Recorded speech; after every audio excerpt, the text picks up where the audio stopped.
There we go. I suppose it helps to have my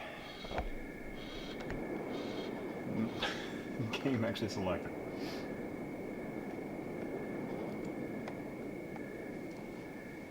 Right.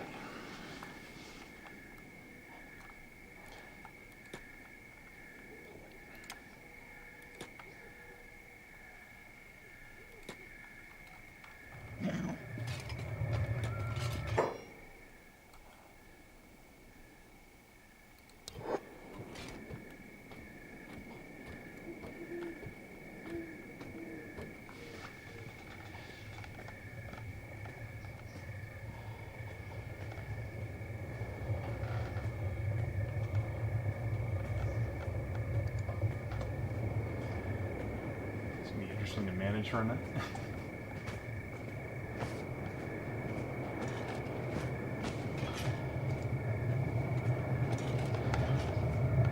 Okay.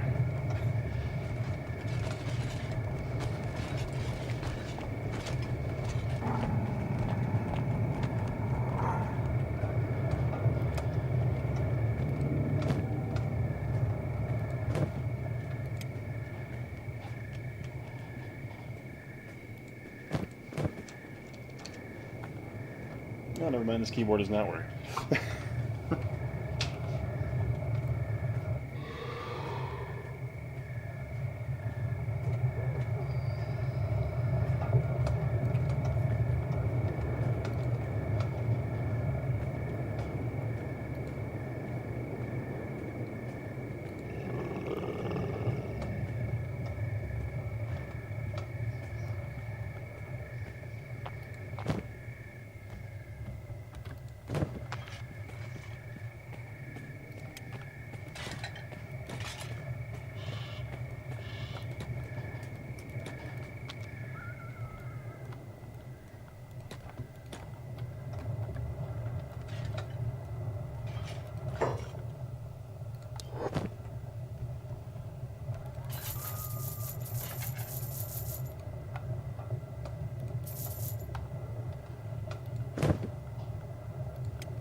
Yeah, I'm not sure what's quite happening with the YouTube Studio functionality, so we'll see how this goes.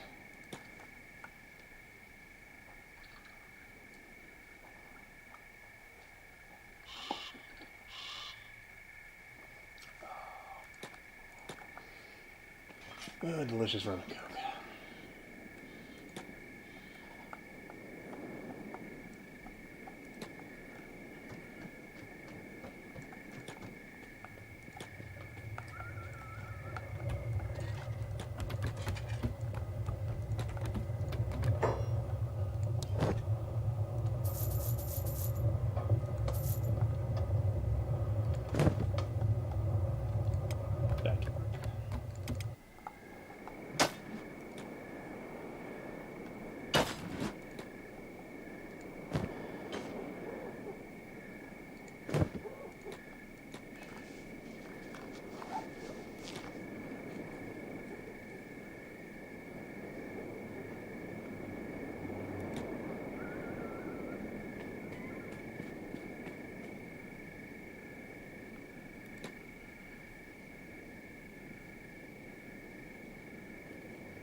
Alrighty, let's Hey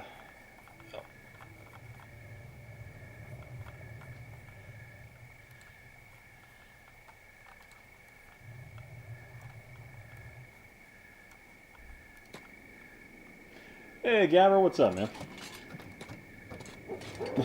I was sitting there like when Zero mentioned, "Are you live?" I'm like, "Oh God," defaulted to private,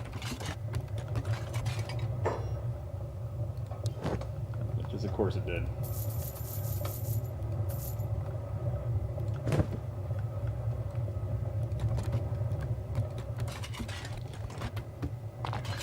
How you been, man? Yeah, sorry I haven't been streaming. I just had a lot of army crap happening because we were supposed to be doing a month-long training deployment to Germany that has been canceled due to the coronavirus. So all that relative work has been suspended after, busting my ass to get that stuff done. And I'm like, all right, cool. So I have no idea what my next, because I have orders for an entire month in April, so I don't know what they're going to be doing with me. So we'll see how it goes. That been good? Oh. Hmm. Yeah, man, holy crap. That is... Like, Idaho just declared a state of emergency. They shut down all the public libraries.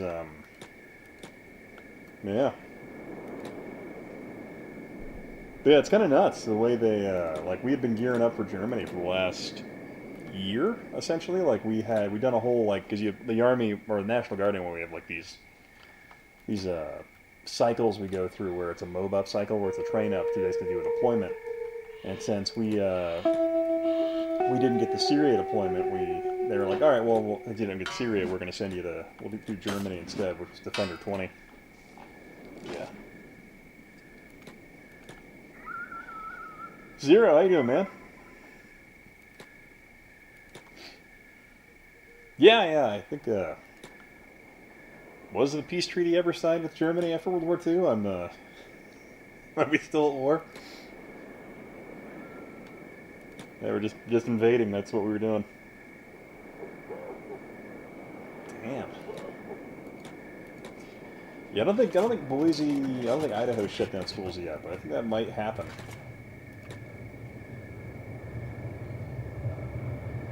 Is this the game with the robots that steal skins? Maybe. There's a lot of weird crap you can do in this game, or have happen to you, because it's kind of this interesting RPG sandbox game. So essentially, you kind of invent your story as you go, or do what you want to do. So it's kind of all over the place. So, from what I understand, there are things called skeletons, which are kind of like android robots of some type, which have lived a long time. It seems like this world that I'm in used to be this dramatically more advanced one, and over time, the civilization collapsed and it became this kind of desolate wasteland type thing. So you have different species and stuff like that. So right now I've hired these two people that I bought. They were slaves I freed, and they work for me, and I have them working as laborers at the moment because you can automate certain things. And it's really fascinating because you can do all kinds of stuff like you can check your character stats. So this guy, I've been leveling him up like in strength and some other things just to kind of make him like a crazy fighter eventually. So I'm just waiting for them to do some stuff, and then I'm going to probably save and do an adventure to try and buy better armor and some stuff for this guy to get him to be a fighter. It sounds like edgy He-Man. Yeah, I guess if you were to take the Dolph Lundgren film of He-Man and use that as your backbone for making a He-Man themed post-apocalyptic film, that would definitely be what you'd get.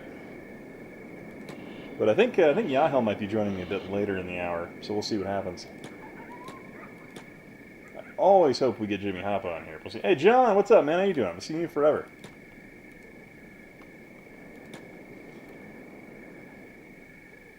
So this game's pretty interesting because the first thing it tells you, it's like, remember, you're not special, you're not powerful. People will kill you, so don't be afraid to run away. Damn. I should look it up and see what the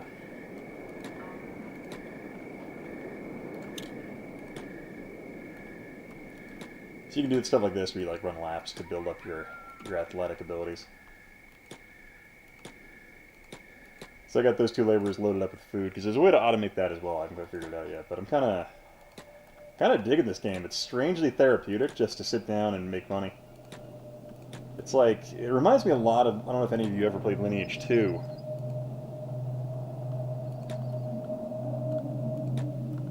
It essentially, it has like a character screen like this, but one character basically, but you play with other people. This reminds me a lot of that based on the way the environment is. Yeah, it's got kind of an eerie background. Is the music balance okay for the most part?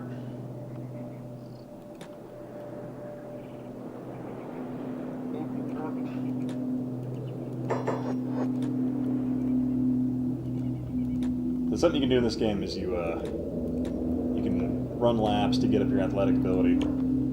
So right now I got athletic ability 42.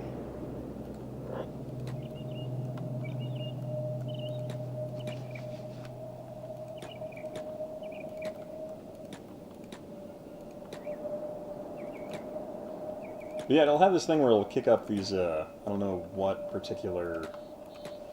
They sound almost like Chinese violins in some regard. I don't know what instrument makes that sound, but it has some interesting tones that do that.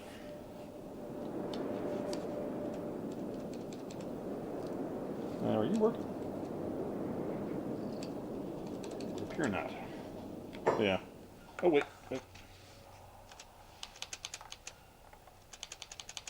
No. So I was hoping to use my wireless keyboard here while I play, but it would appear the batteries in this thing are dead. But how's everybody else doing? Oh.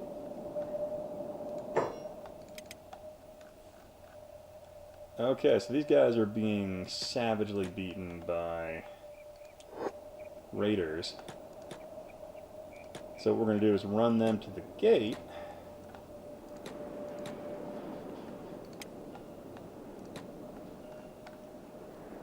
So that way we can have the guards fight them and then we'll do some training.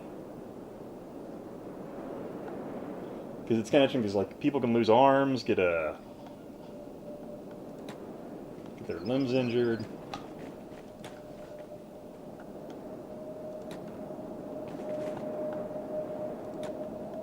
So I'm going to let the guards take the bulk of this. I don't want my people getting hurt.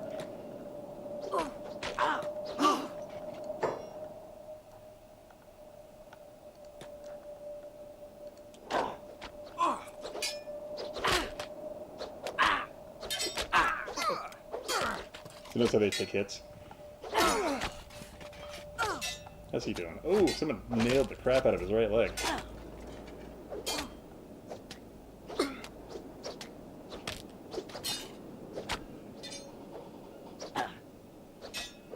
It's pretty interesting.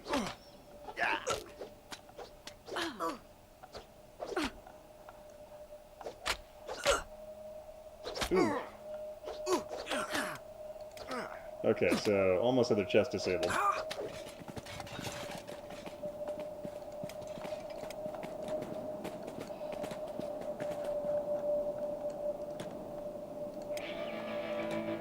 So we're going to go ahead and first aid.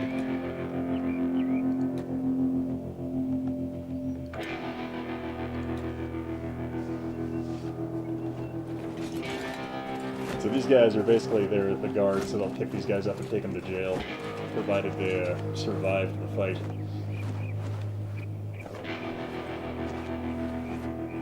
Oh, Bubblegum Crisis. I haven't watched that one forever.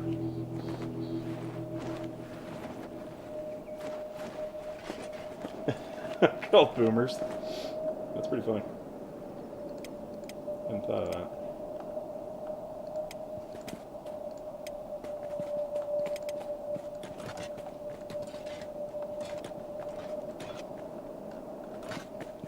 So he had his right leg injured, so they stumble, they have all types of injury things they do. Carrying a guitar with them. Oh, that'd be cool to have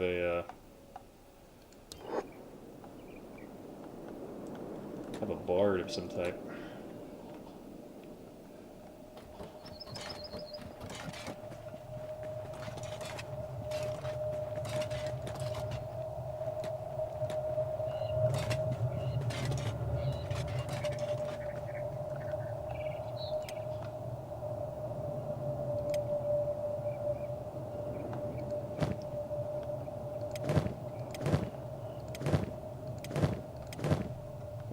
actually used up most of the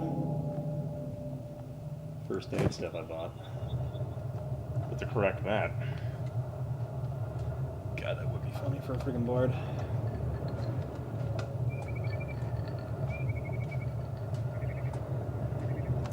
Yeah, there's a lot of stuff you can do in this game. Like, I haven't quite figured out how exactly to do some certain research, but you can... I bought this house and fixed it up because it was a ruin, and kind of expanded it. And apparently you can set up a... What was it for? You can set up, like, storefronts, do all kinds of stuff like that. So it's kind of nuts, and the amount of stuff you can do in this game. Let's see, how do you do? Okay, raised to 50% in that fight. Toughness went up 1. So their katana skills went up. What is he using? He's using some garbage blade that I found. So I need to get him healed up and run him over to the city, because I want to just use a polearm for whatever reason.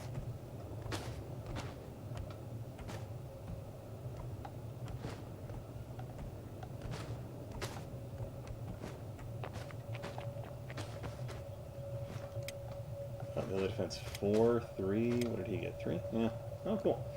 Got 1 to his dodge, apparently.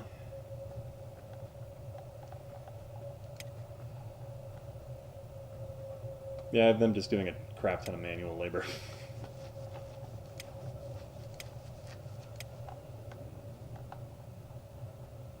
So you can sleep to heal them up and all that kind of stuff. But what do you guys drink tonight?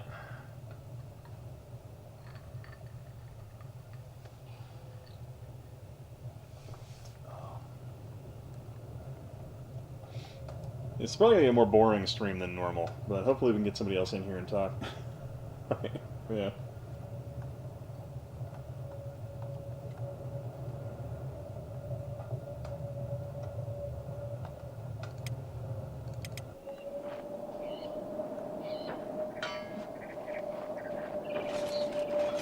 Goats? What are those?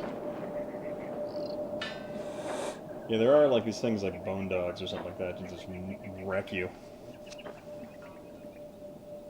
Oh yeah, getting that for you. Oh, glass of Merlot? Hell yeah.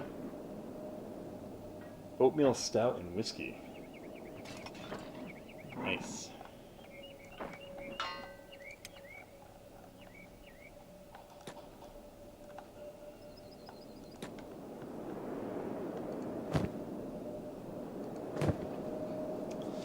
Plenty of food for these folks.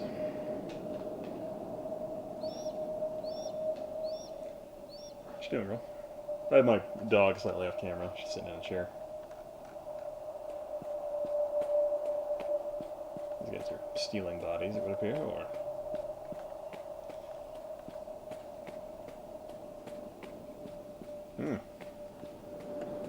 Whiskey, nice.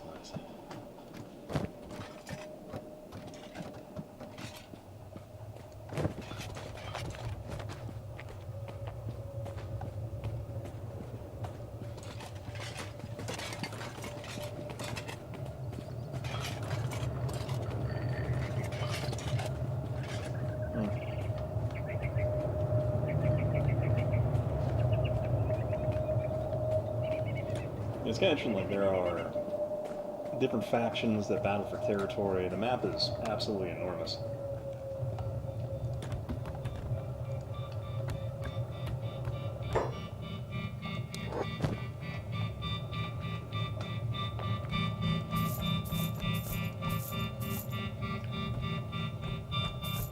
Let's about more of those just to have them ready to go.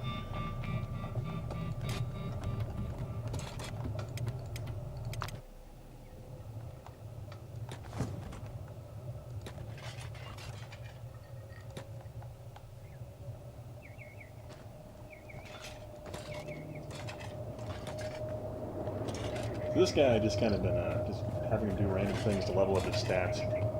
Hey! Hey Orphan, how you doing, man? This is a game called Kenshi, which is a PC RPG sandbox game, essentially, where you basically just do whatever the hell you want to do. It's almost like... how would you describe it? Like Elder Scrolls, but there's a story in the background. You can go and recruit characters, stuff like that. But pretty much the game, you can do whatever you want. You can build cities. You can go and conquer cities. You can raise like a giant army of people. You can just keep expanding your stuff. You can be like a farmer if you want. No, it's not an MMO. Oddly enough, it's a single-player game. Like, I think there are people that really want a multiplayer mod for it, because that would be absolutely fantastic.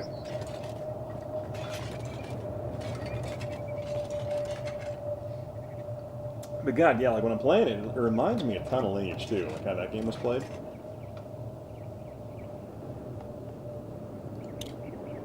So it reminds me a lot of like that. Oh, check this out. So this guy, he lost a limb, or was disabled, so he's messed up. So you can actually like, he's like a hungry bandit. So I guess you could always like first aid him if you wanted, or I could beat him up and get the stats and add it to my own. Hey Chris, what's up, man? Yeah, it's everybody's alone at home on their computers.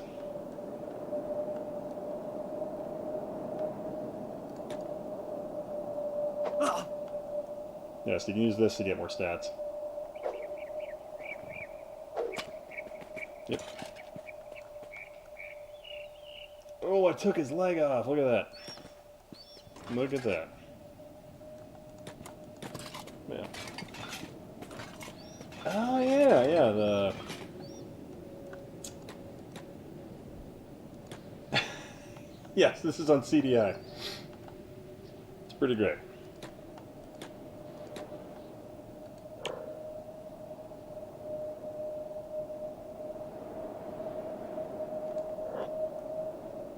All I need to do is actually save it and then run to another city and buy the polearm I want. Taking the man's leg.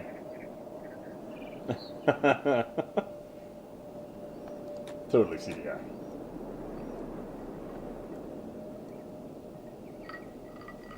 Yes, can you imagine if someone was able to make a game like this back in the day on like CDI or some platform like that? It'd be nuts. Oh, look at that. Look at that. Another freaking disbanded. Oh, jeez. Yeah, he's been released from prison. He's lost a leg.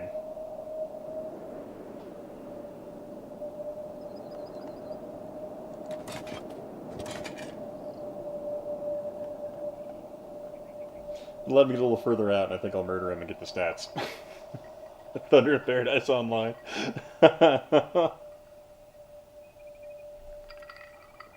Oh, is there a... Oh. Hey, Dave, what's up, man? Now, that would be the chroma key settings I have. I'd imagine when I turn my head, does half my forehead disappear because of the way the lighting is? Let's do...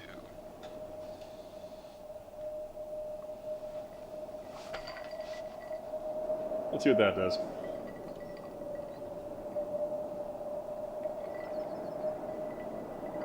Oh yeah, brother.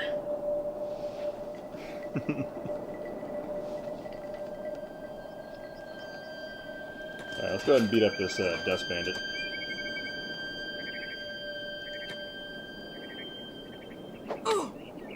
Get the points.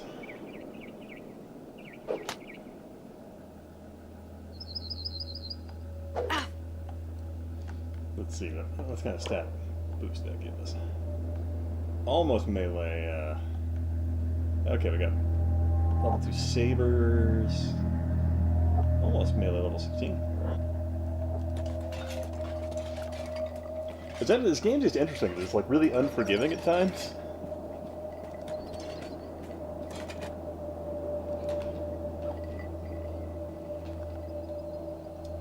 Yeah, because like essentially your characters can lose limbs, but then you have to basically go out of your way, go to another city, because you can buy robot prosthetics. We don't know. Because you can buy robot prosthetics to shore up the the legs and allow your character to function. Because if they're missing a leg or something, like if they're missing an arm, they can walk around and do stuff with one arm. But they run into issues later.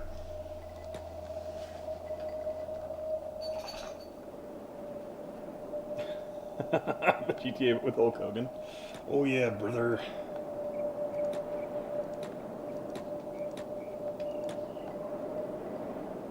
Hmm. Let's go load up on some food and then we'll. Oh, what's this? What's going on over here? Let's join the fight.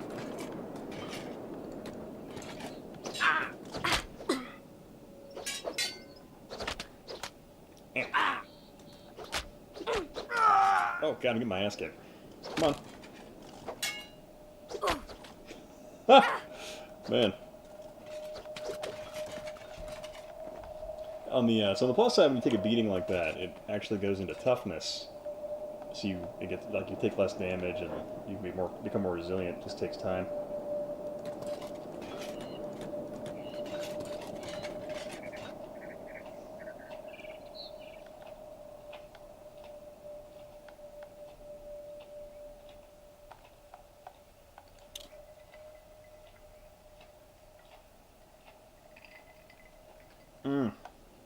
Yeah, runner's for me is no fun. I have that same issue. We have Lisa Trilogy vibe. Yeah, you can. So essentially, like, the funny thing is you get knocked out.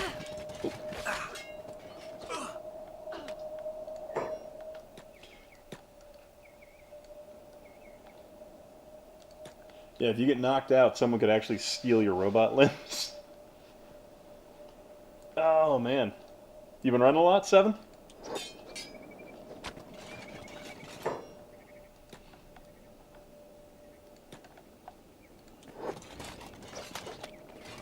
Why are you not attacking him?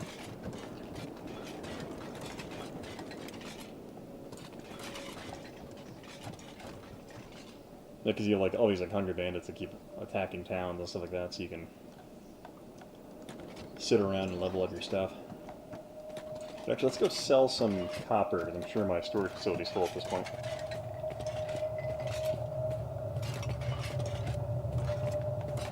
But yeah, you can get all kinds of crazy stuff, like you can expand your limb, or change out your limbs, stuff like that.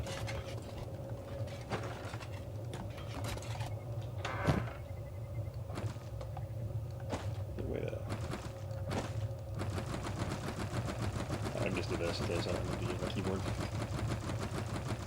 So you can load up with like 900 pounds worth of copper, and I'm going to go sell a bunch of it for cash.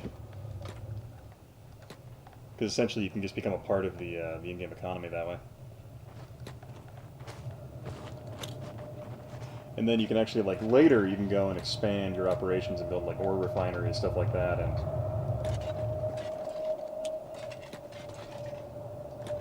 like, make refined materials for building things and all kinds of stuff.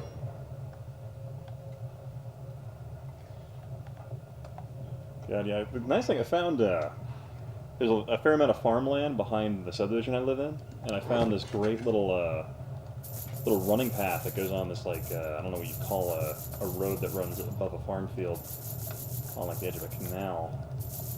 But, I found a fair amount of that. And it's this really great, nice, flat, compacted earth. It's really fun to run on.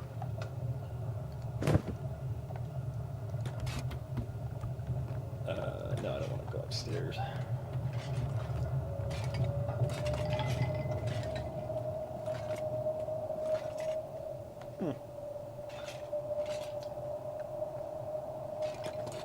Which game are we talking about?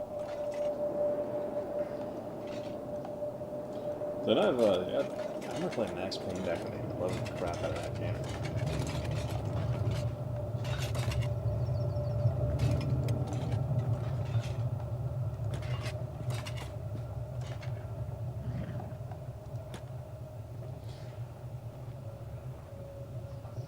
It's kind of got that almost like Elder Scrolls vibe. When, like, the more you do certain things, the better stats you get. So like in Elder Scrolls, you get better dexterity and jumping, or better dexterity like jumping all the time. Just jumping constantly.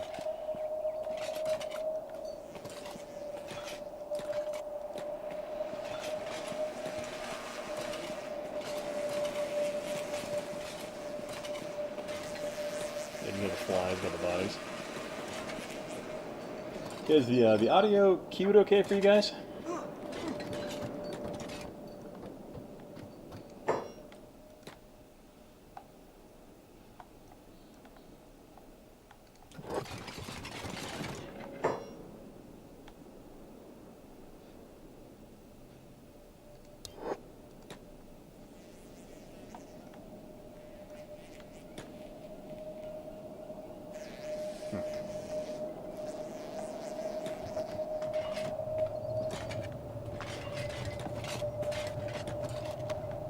There we go, I can go back to the armor shop. I was playing earlier and this glitched out. Show me what you got.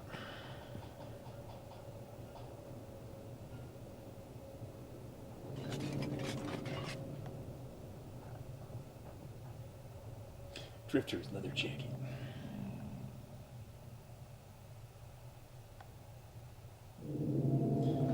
Samurai leggings.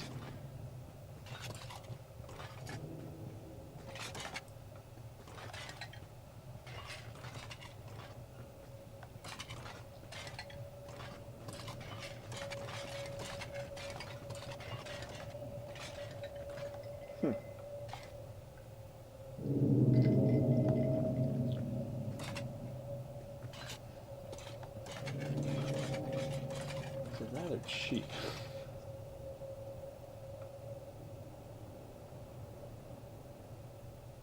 Prototype grade.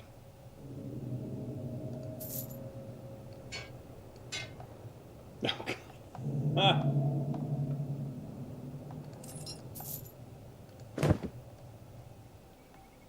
That's goofy looking. I love it. Okay, that encumbers me a little bit. That's not a problem, because we want him to get stronger anyway.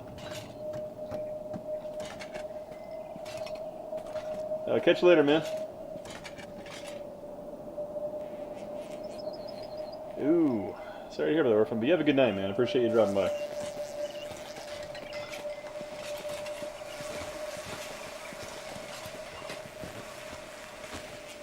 Okay, let's go ahead and let's go sell a bunch of iron, because I'm sure I have a fair amount of that. It's a cool thing, you can go and buy more. So you can basically buy more or recruit more people to fight for you, basically, or fight alongside you. So that's kind of a neat little thing. Least of the Painful RPG about an ex-drug addict. Baby.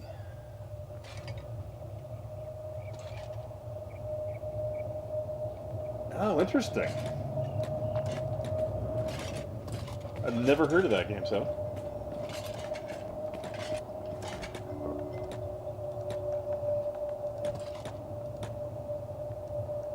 These pants are too goofy, I don't think I'm gonna stick around with them.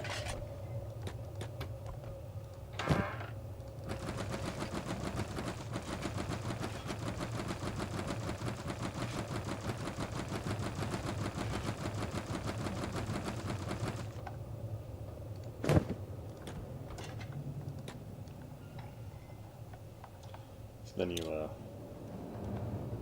this is one way to level your guy up, like strength-wise. Load him down with iron, and that boosts your strength stats.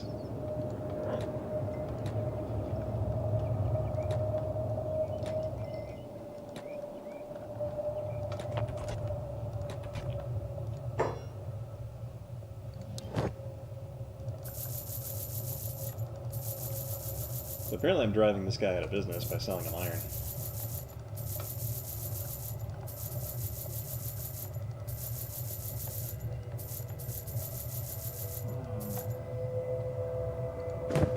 Cool, it's worth the 50 grand and...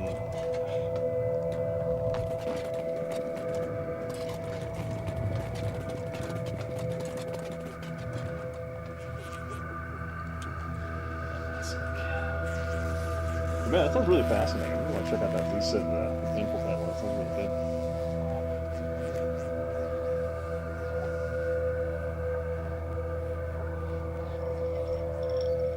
Sick. Looks like, yeah, how's ready.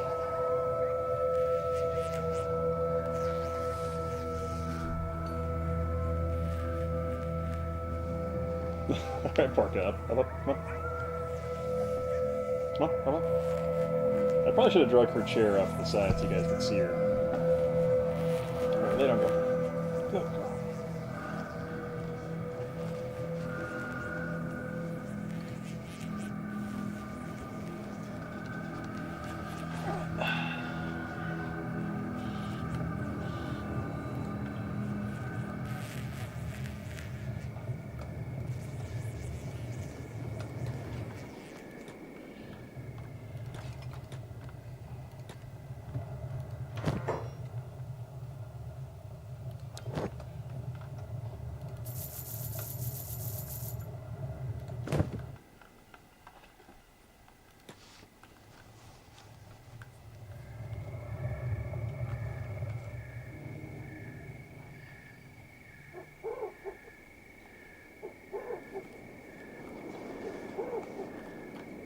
What is my camera doing? Okay. Yeah, I'm just kind of enjoying this game. It's rather gorgeous.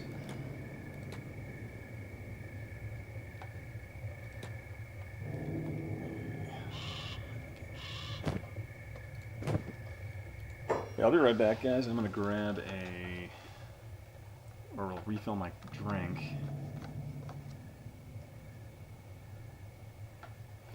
Hey, Alex, what's up, man? Yeah, if you do like a YouTube thing pretty much after 10, it tends not to give any notification. But hang on, I'll be right back.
Alright, I'm back.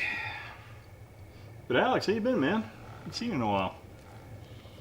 Currency and Lisa is... oh, God.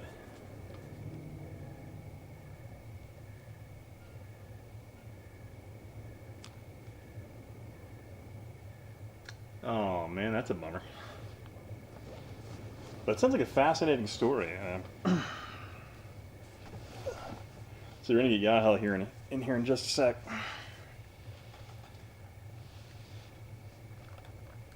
Oh, what show's going tomorrow? Oh, your live stream or something work related?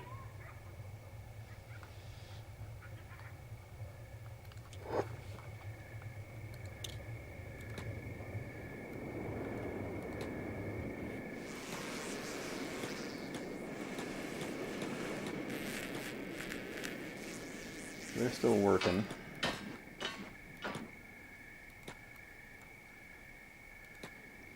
We got 50,000 credits. Alright, I'll go ahead and go ahead and save, and we'll maybe try a journey to another city here in a sec.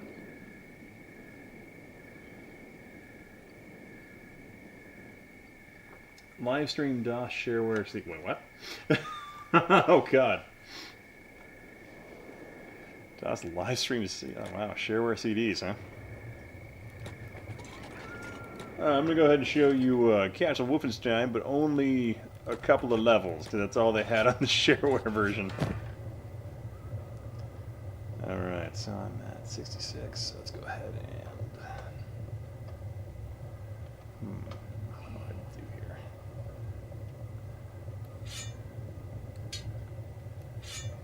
I just sell that.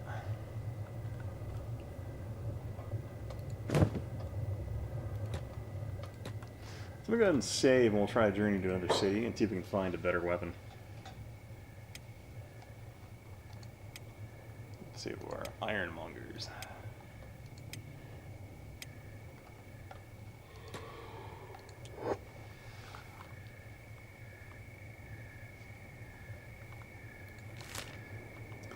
So we got a city to the south, or a swamp village. I'm not sure what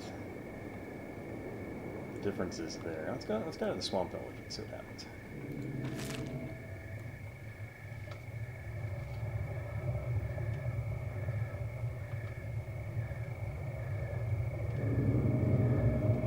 Yeah, I heard 1917 is a pretty fascinating film, but not very happy.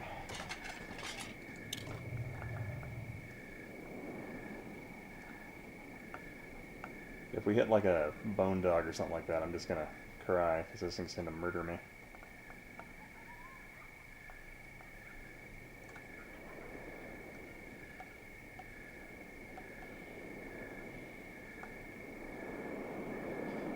Is he running to slavers or... Oh, it's stuck here, guys. The wild Yahoo up here.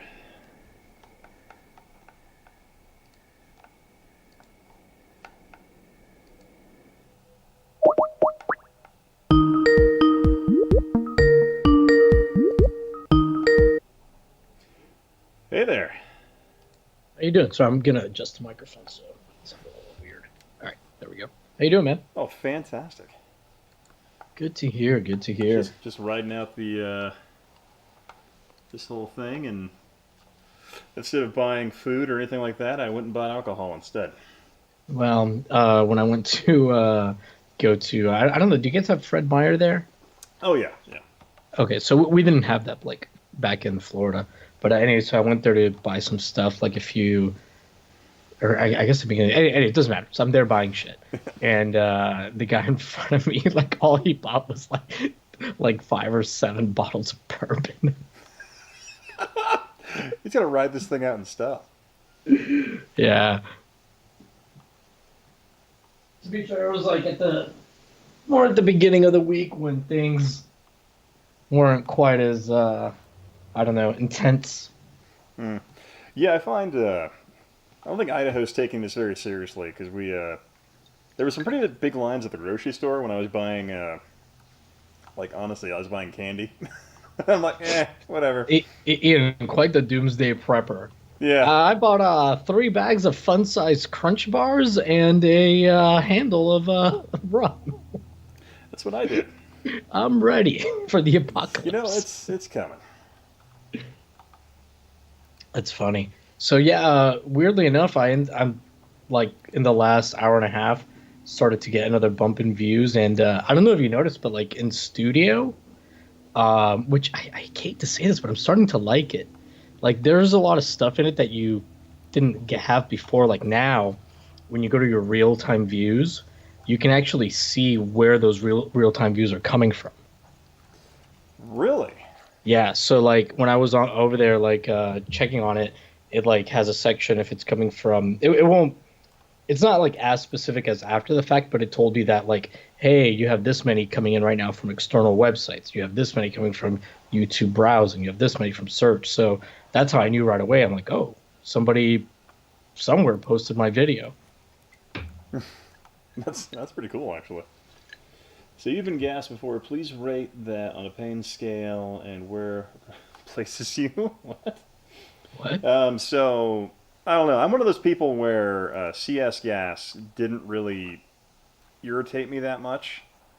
What's CS? Are you already streaming? Oh yeah, yeah, I'm already live. Yeah. Oh, I had no idea. Oh, yeah, sorry, I'm reading the chat. Sorry. Yeah, we have Alex in there and all that. Oh shit, let me go to your channel. I was And about Dave's a to little. start talking about So apparently you're a secret character in Nick Arcade. who, me? Yeah, according as per Dade. But but no, CS gas. I don't know, it didn't really bother me that much. I mean, there were some people that like they were having a absolutely horrific day with it. But I'd say scale 7 out of 10. But then again, CS gas can vary in intensity depending on how you get hit with it. So Mm, just like some ladies. I don't know. I, think I might be a little under the influence at this juncture. Well, good thing I didn't go into a rant about how much I hate YouTube viewers or anything. wait, am I missing something? No, because I just didn't know you were live. Oh God. I didn't get the. Actually, I did get the notification. I just didn't notice it. Oh, my bad. I should probably warn you. No, it's all good, oh, man. by the way, you're live to 7 people. I'm going to share this on the old Twitter machine right now. There is a town over here called Shark. Oh, hey, Alex, Dade, Zeromancer, 7 Beautiful Doom, bunch of regs.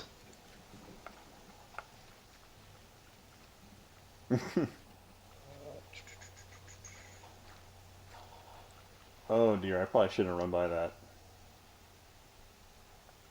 Let's just keep going.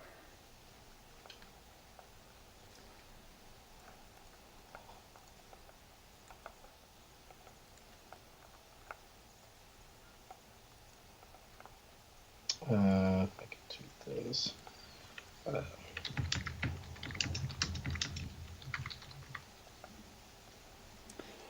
I would imagine the whole current coronavirus has a rather painful effect on anyone with respiratory issues, diabetes, or those, because it tends to be Right. pretty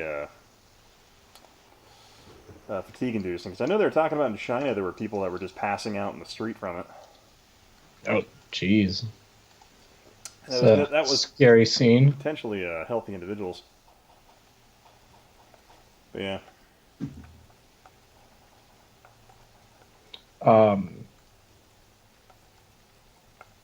So what game is this? Oh, Kenshi. It's called Kenshi. And Yeah, I yeah. think the thumbnail describes it. I'm like, I have no idea what I'm doing. It's kind of this interesting sandbox RPG style game. How much coke did your character do? He's moving around real fast. Oh, I have it on high speed right now, so it's. Let's go to the village. Apparently, okay. I'm really glad there's not like alligators. I don't think there are alligators in this game, but. Oh, thanks, Alex. I appreciate it. Yeah, it's been doing terrible. Oh, what's it up to, view-wise? I don't know. I think maybe 7, 8K. Oh, that's a shame. Yeah. But we'll see, man. I mean, shit happens. Mm-hmm. I mean, I've had videos that start off poor and then, like, the algorithm catches it. So, later on. So you never know. I mean, it could be like some of mine, where like they've been up for months and then gotten picked up randomly for some reason. Exactly. Like, So I'm not super worried about it. I have learned that the Destructoid is not very popular. yeah, Destructoid is. I don't know. I remember there was a point in time in history when Destructoid was a pretty big force in the game industry. And I don't know what changed. It might have been around the time they like moved away from like the what was it like? Because it was like pretty much anybody on Destructoid, if you were like just a member of their forums, could get like an article published on their front page. You can still contribute. I don't know. Like it seems like they have some kind of requirements, but they do like accept submissions. Yeah, from what I like, saw on their site. It used to be like pretty much anybody could have. That's why so many people like that write for like places like IGN or whatever have former Destructoid in their profile, like everybody was. Yeah, pretty much. God, anybody could for Destructoid. So Alex, what did you? Oh, I'm sorry, I didn't mean to cut you off. No, you're fine. Alex, what did you stream today? I know it was like a LucasArts game that you were gonna do. Oh yeah. Fortunately, I'm always stupid work when he streams.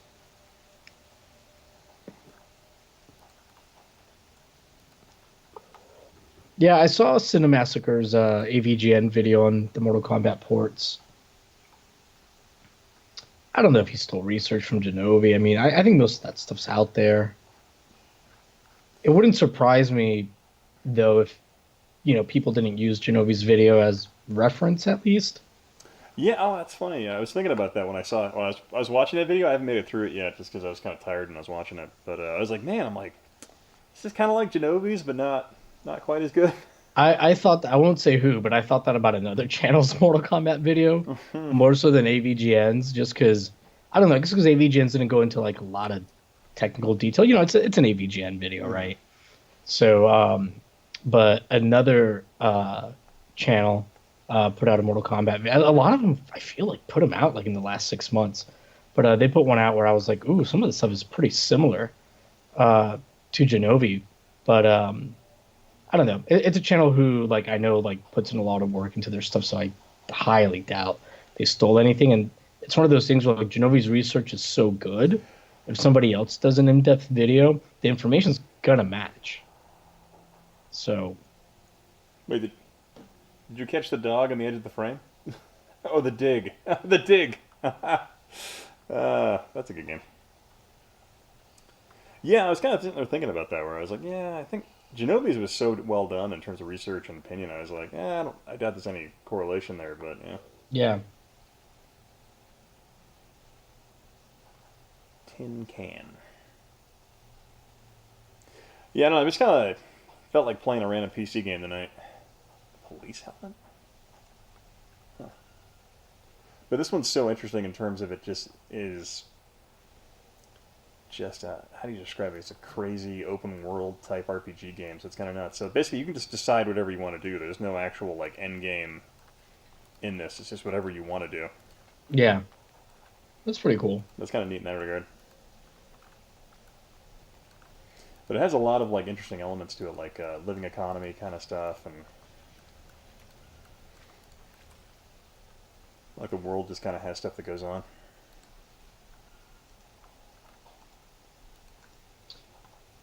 Yeah, I think you've streamed this like a Alex. I stole my research from Wikipedia when I did my Monkey Island video.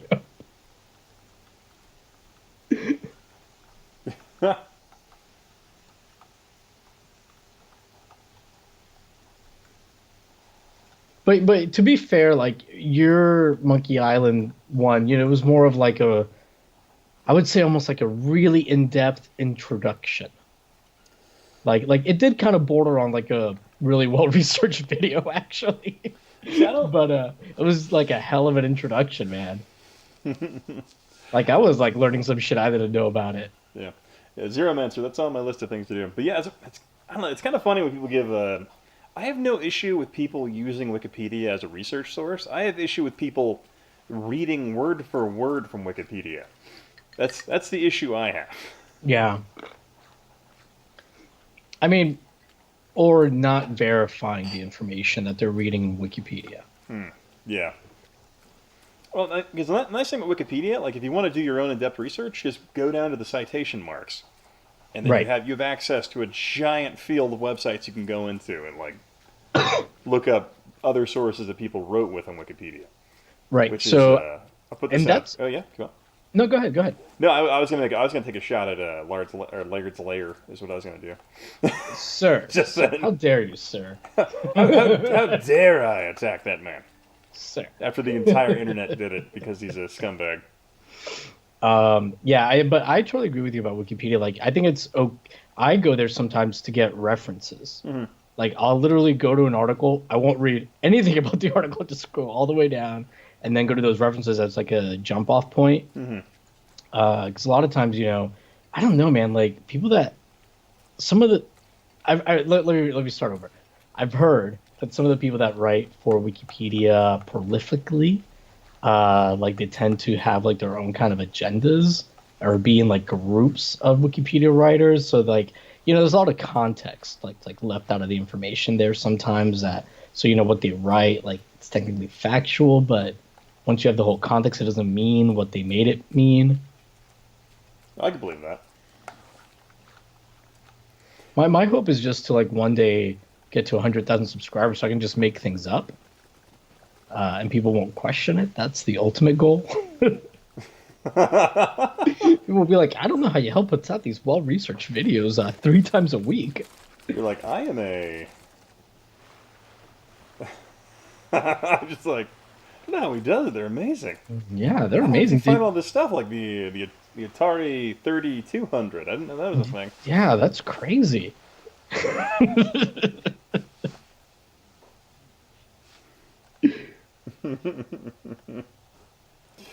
Oh man. Yeah, who knew that the ribs on the Atari 2600 each one signifies each time that fuck, I just messed up my own joke. I almost said Trammell, but it didn't make any sense. Who's the guy that started Atari? Nolan Bushnell. Yeah, each time that Nolan Bushnell had sex with his wife. Who knew? Each time Nolan Bushnell did a line of coke in the bathroom of the Atari arcade assembly line. Yeah, add another rib. God, I don't know. Have you read any of the books about like Atari, like in their early days? Yeah. God, they were absolutely psychos when they started because they hired all those like they just went to the unemployment office and grabbed all the packets and didn't even like bother interviewing anyone. They're like, just get on the line and start making stuff. We need to sell these. Oh shit! So I don't know if you saw Alex's comment here, but he said, "I filled out the entire Wikipedia page article for my game, and there were 3 editors trying to delete the page hardcore, and I had to keep posting articles from Wired and PC Gamer about things said directly that I quoted." Damn. Let me catch up with the chat actually. Oh, thanks, man.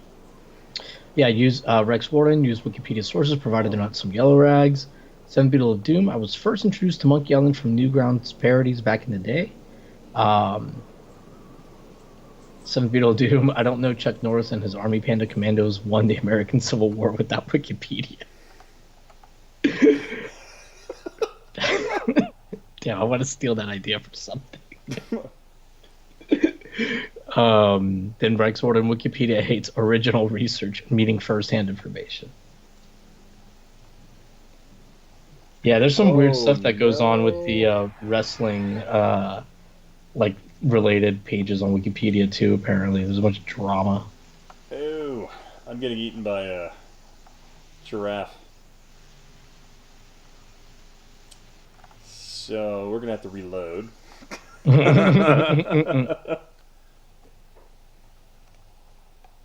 didn't realize how fast those things were. Yeah.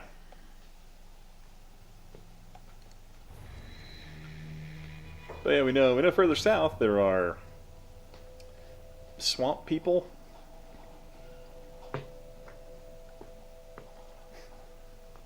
What? Oh, where I was, I went to ran to a swamp down here. It's like a bunch of swamp territory, but then I think I was somewhere over here and I got caught by these things that they look like giraffes, but apparently they're predators. They just murdered the crap out of me. My God, Alex wrote that my source of my website was not credible enough, though it's a primary source like the launch date of the game. I had to get a friend from a news site to edit the article to put the release date so I could list it on the page. Jesus Christ. Wow. I had a buddy of mine who, one of his hobbies was defacing Wikipedia pages, but he'd only go after stupid things like Air Bud sequels. I thought you said he only went after stupid things, Ian. Yeah, those are Air Bud sequels are so important to you. Very. These are goddamn cinematic masterpieces. You don't know about my secret Airbud sequel channel. You just sit there and review Air Bud. Wrestling with gaming is just to fund it. just a fun hobby there. My hobby, sir. How dare you call it a hobby? Oh, sorry. My life's work. My passion. the thing that will be recorded in. It's like the Library of Congress has already Right. told We me all they have will encapsulate my work on the Airbud films. we all have our cross to bear. Some of ours are covered in fur and play basketball. The Airbud Cinematic Universe has more films than the MCU. Mm. Oh man, but my friend he just loved defacing like Airbud sequels, and he would just say like most outlandish stuff like whatever the Airbud one was where like the puppies go into space. Yeah, talked about how Jeff Goldblum was in it, and that they apparently in reality filmed in space and depressurized the cabin and killed like 36 golden retriever puppies or something like that. Oh my god, what? But this was what he was defacing in writing the joke Oh, and writing this oh, Wikipedia page. But I guess what happened was someone caught what he was doing and then tried to revert it back, but then did it in a certain way that they banned themselves by accident. So that way, his actual like rewrite of the story actually stayed up on the Wikipedia page for a couple of days. oh. So it was pretty funny. Okay, so apparently going south is not that great.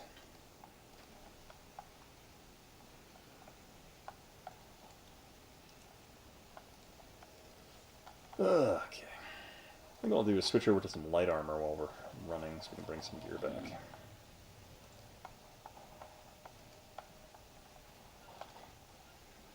Some Beetle Doom wrote that he's not even kidding. That franchise is huge. I had no idea. I've never seen any of them. I remember the first Airbud. Remember that.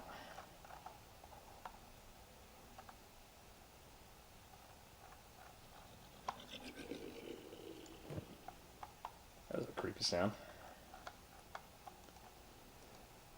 So I'm really hoping people can hear you. It's like I've had a funny thing the other day where I was not the other day, but like a month ago when I was streaming last, and for some reason Skype wasn't being captured by OBS, so I was just talking to myself Oh, nice. like a crazy person for like 15 minutes. And I didn't look at my chat, and they're like, you can't hear him. Oh No, yeah, I Land just Before checked. Time. You can hear me on the stream for sure. I That's just good. checked. And God, Land Before Time had a ton of them as well.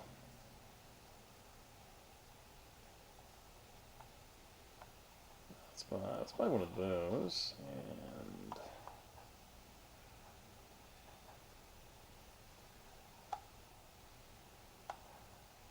Yeah, I'm surprised more people aren't on. Well, yeah, well, maybe people are busy preparing for. the Corona lips or whatever. hmm Yeah, I mean, there's definitely been preparations here just in Washington since it's like kind of like the hottest of the hot zones in the country. Um, but I mean, I went to the grocery store yesterday, like at 8:30 or 9 in the morning or something like that, and it wasn't too bad. Like it wasn't like crazy busy. Now when I went to check out, it was definitely picking up, but I don't know if that was just like normal traffic or whatever. And everything was pretty much available except toilet paper. There was like barely any, and there was like only 2 cans of pinto beans for some reason. Every other kind of bean was available. So I was at Walmart like on Monday, and I couldn't find tuna. I was like, holy crap! You guys bought all that tuna?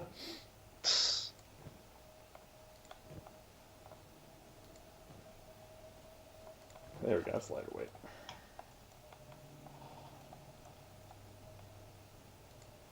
Well, tuna is disgusting. So Tuna's just the worst. No, man, freaking like I don't know. Have you ever tried the? They have like new tuna packs with like jalapeno tuna and stuff like that. no, I don't like seafood of any kind. Oh, Actually. okay. Hmm. But no, freaking they're great. It's like barking. No, it's okay. Hey, stop. Apparently, there are people talking out in front of my house, and my dog is hearing them. Don't bark. It's okay. Don't bark. It's okay. Hey, stop.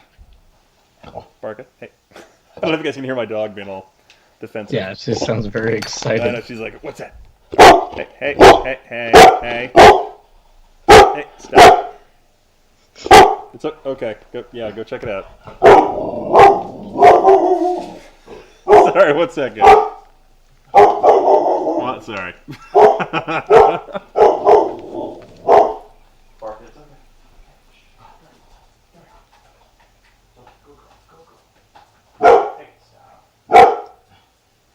You just have barking the whole stream. Wait, did Ian leave and this guy's just still running around? I guess just set him to a certain destination or something. Oh, good girl. Yeah, good girl. You showed them, yeah. Yeah. Alright, go lay down. Yeah. Sorry about that, guys.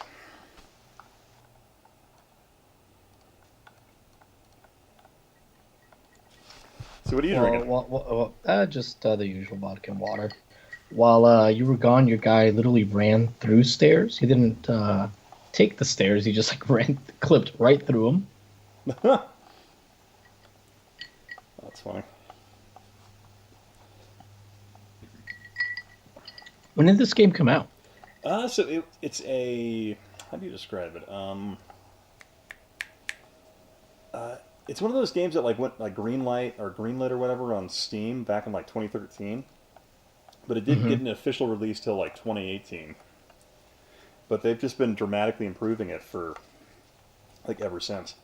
Gotcha. They don't. Oh, this game's pretty interesting. So, like this place right here, like it's a town, and then you can go and basically just buy. You can buy buildings within the town or repair them, and kind of like take over the economy of this town or reinvigorate it.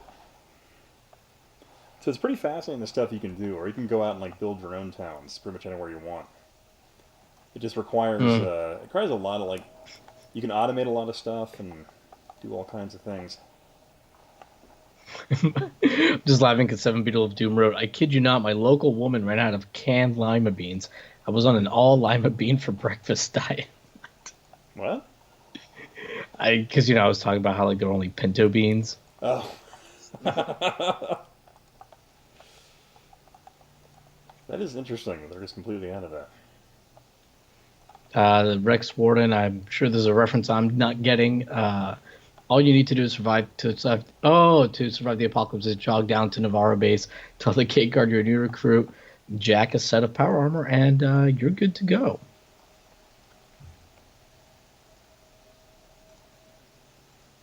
Navarro base. Is that a... It's a Fallout reference. Yeah, is that a Fallout New Vegas reference? It was just Fallout 2, I think. Oh, it was a Fallout 2? I think. Could be wrong. I never managed to beat Fallout 2. Never found the Eden device to save the people there. But hey, Jeremy, what's up, man? How you doing? Oh, Seven Beetle of Doom said he meant to say Walmart, not woman. I was wondering what he meant by woman. I just thought he meant he had like a bean woman. Like that provide. Don't worry, instead of a bean guy, I got a bean woman. Yeah, I got a bean woman. Very progressive bean purchaser.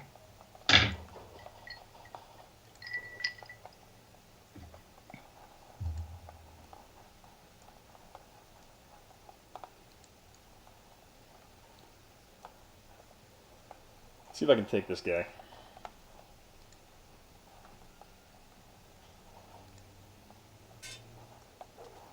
Oh god, he's kicking my ass. He is kicking my ass. No, stop kicking my ass. Alright, just run.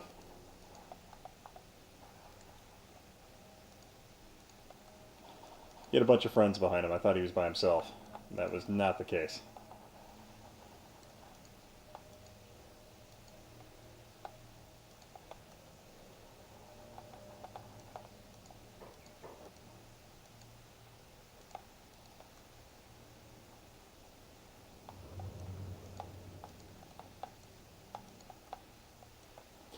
So you see a place called it's like the Holy Nation or something like that? It's like I'm sorry? In this game you have like a bunch of factions. Like this place is Akron. I guess it's like the Holy Nation, which is a like crazy religious fanatics.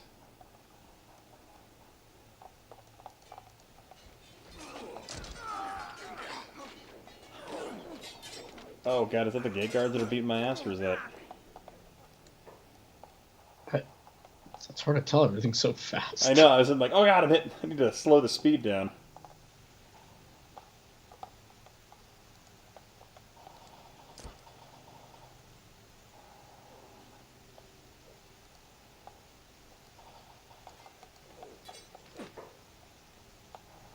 What are those?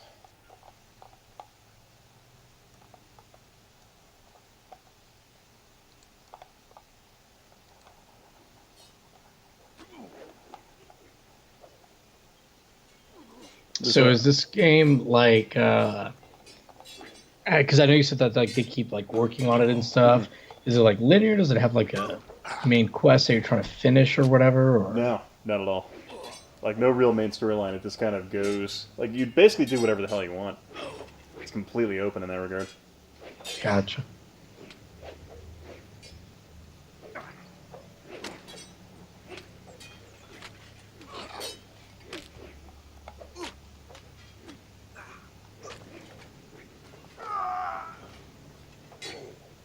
God, this was a lot of bandits I accidentally pulled to the gates here. But I'm just enjoying the farming effects I'm getting.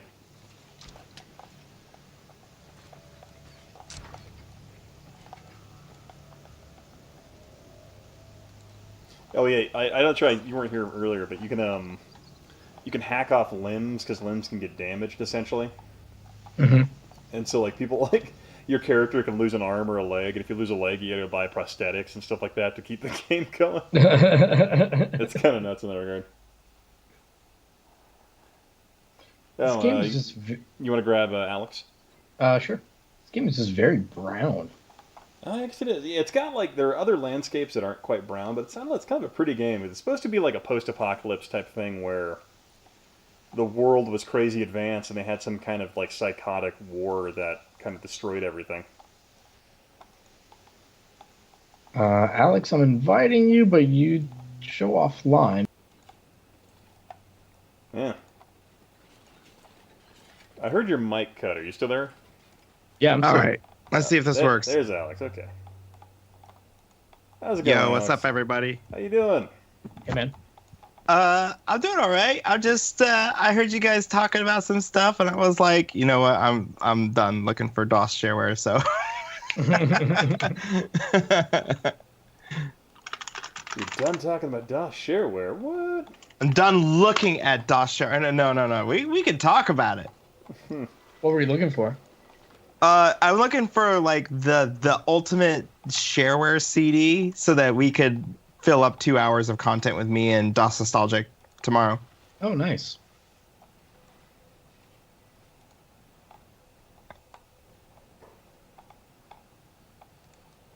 Oh, I haven't signed into Google. How have I not signed into Google? Like, you must sign into chat. What is this bullshit? What are you talking about? Google's like, we need to verify you to put in your... I hate this. Like, all right, I have a business account, and they make me put in my password like every 30 days. They're like, oh god, what was my account? So what was it, Zeromancer? I guess all BBL? What? Be back later? Oh, okay. Is that what that one is? You sound so old again. When does the email man arrive? I'm quite confused. Oh man, I will say this though. One of the reasons why I love hanging out with you guys so much is that you guys like play old games back when politics was a little bit less crazy. You know, back when games were a little bit less microtransaction-y and scummy. So I guess I don't know. I guess this game's been in development since 2013. But I guess you could argue this is a newer title. But I think this is more of an indie game though. you know, that's the thing. If you're an indie, you gotta make something that's not bullshit. Like, you can't just like pump people for money because you're riding off a brand. I need to stop drinking. What are you drinking? What? What else, sir? But He's riding the silver bullet! Why do you hydrate so much? That's what I want to know. dude, I have to drink like a gallon of water every day, or like bad shit happens to me. I'm like I'm like the worst fucking camel ever. No, I mean like you're drinking silver bullets, so you really shouldn't have to drink that water. That's right. I drink it because then it's just like you just go to bed and then it's cool. Yeah, just you're drink good. a lot of water. No, Marco, God, you're wrapped in the wire. Oh. All right, girl. All right, up.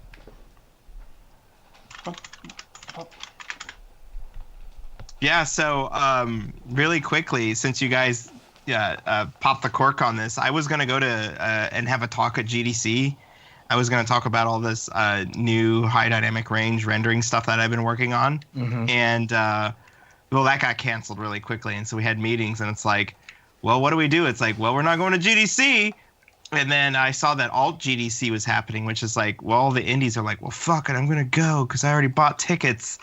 Though I would imagine like, and here's the thing, my company policies actually told me to like, hey, dude, you need to stay home. So I'm going to listen to it because it's like, this video is brought to you by my second job. My second job actually pays the bills, everybody. You should get a second job, too. It's awesome. It'll let you pay for stuff, and you can do whatever you want, man. All right, back to the video. Anyway, so, like, I'm not going to go to alt GDC because of that, because it's like, hey, man, like, don't get sick. And I'm in the place where there's, like, the most infections in California. It's, what is it, Santa Clara County. Okay. It's just because like a lot of people come in from Asia here, and so like, you've got all those infections that are happening over there. So like everybody's kind of looking at each other. Even my neighbors are kind of like, "All right, dude, can we like just like Skype this? Can we just like FaceTime, man?"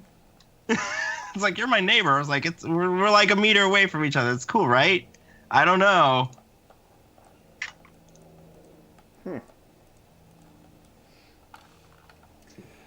So yeah, people here are taking it pretty seriously. So I know my my training deployment to Germany was canceled, so I'm kind of annoyed about that. Really? Yeah. Wow, that's crazy that they're even. Well, I guess nobody in and out of Europe with the new rules. Well, the initial rule was nobody out of Europe, but I guess the U.S. military is like, I mean, what's like a 6-month delay on a training exercise? Well, something like this, it probably won't happen again. I don't know if we'll see. It was essentially a gigantic multinational operation that was going to occur between us, Germany, Denmark, a couple of other NATO countries, where we're going to go out there and just do a fun show of force exercise to, flip off the Russians. But, Yeah, that does sound pretty crazy. Yeah, So many people there.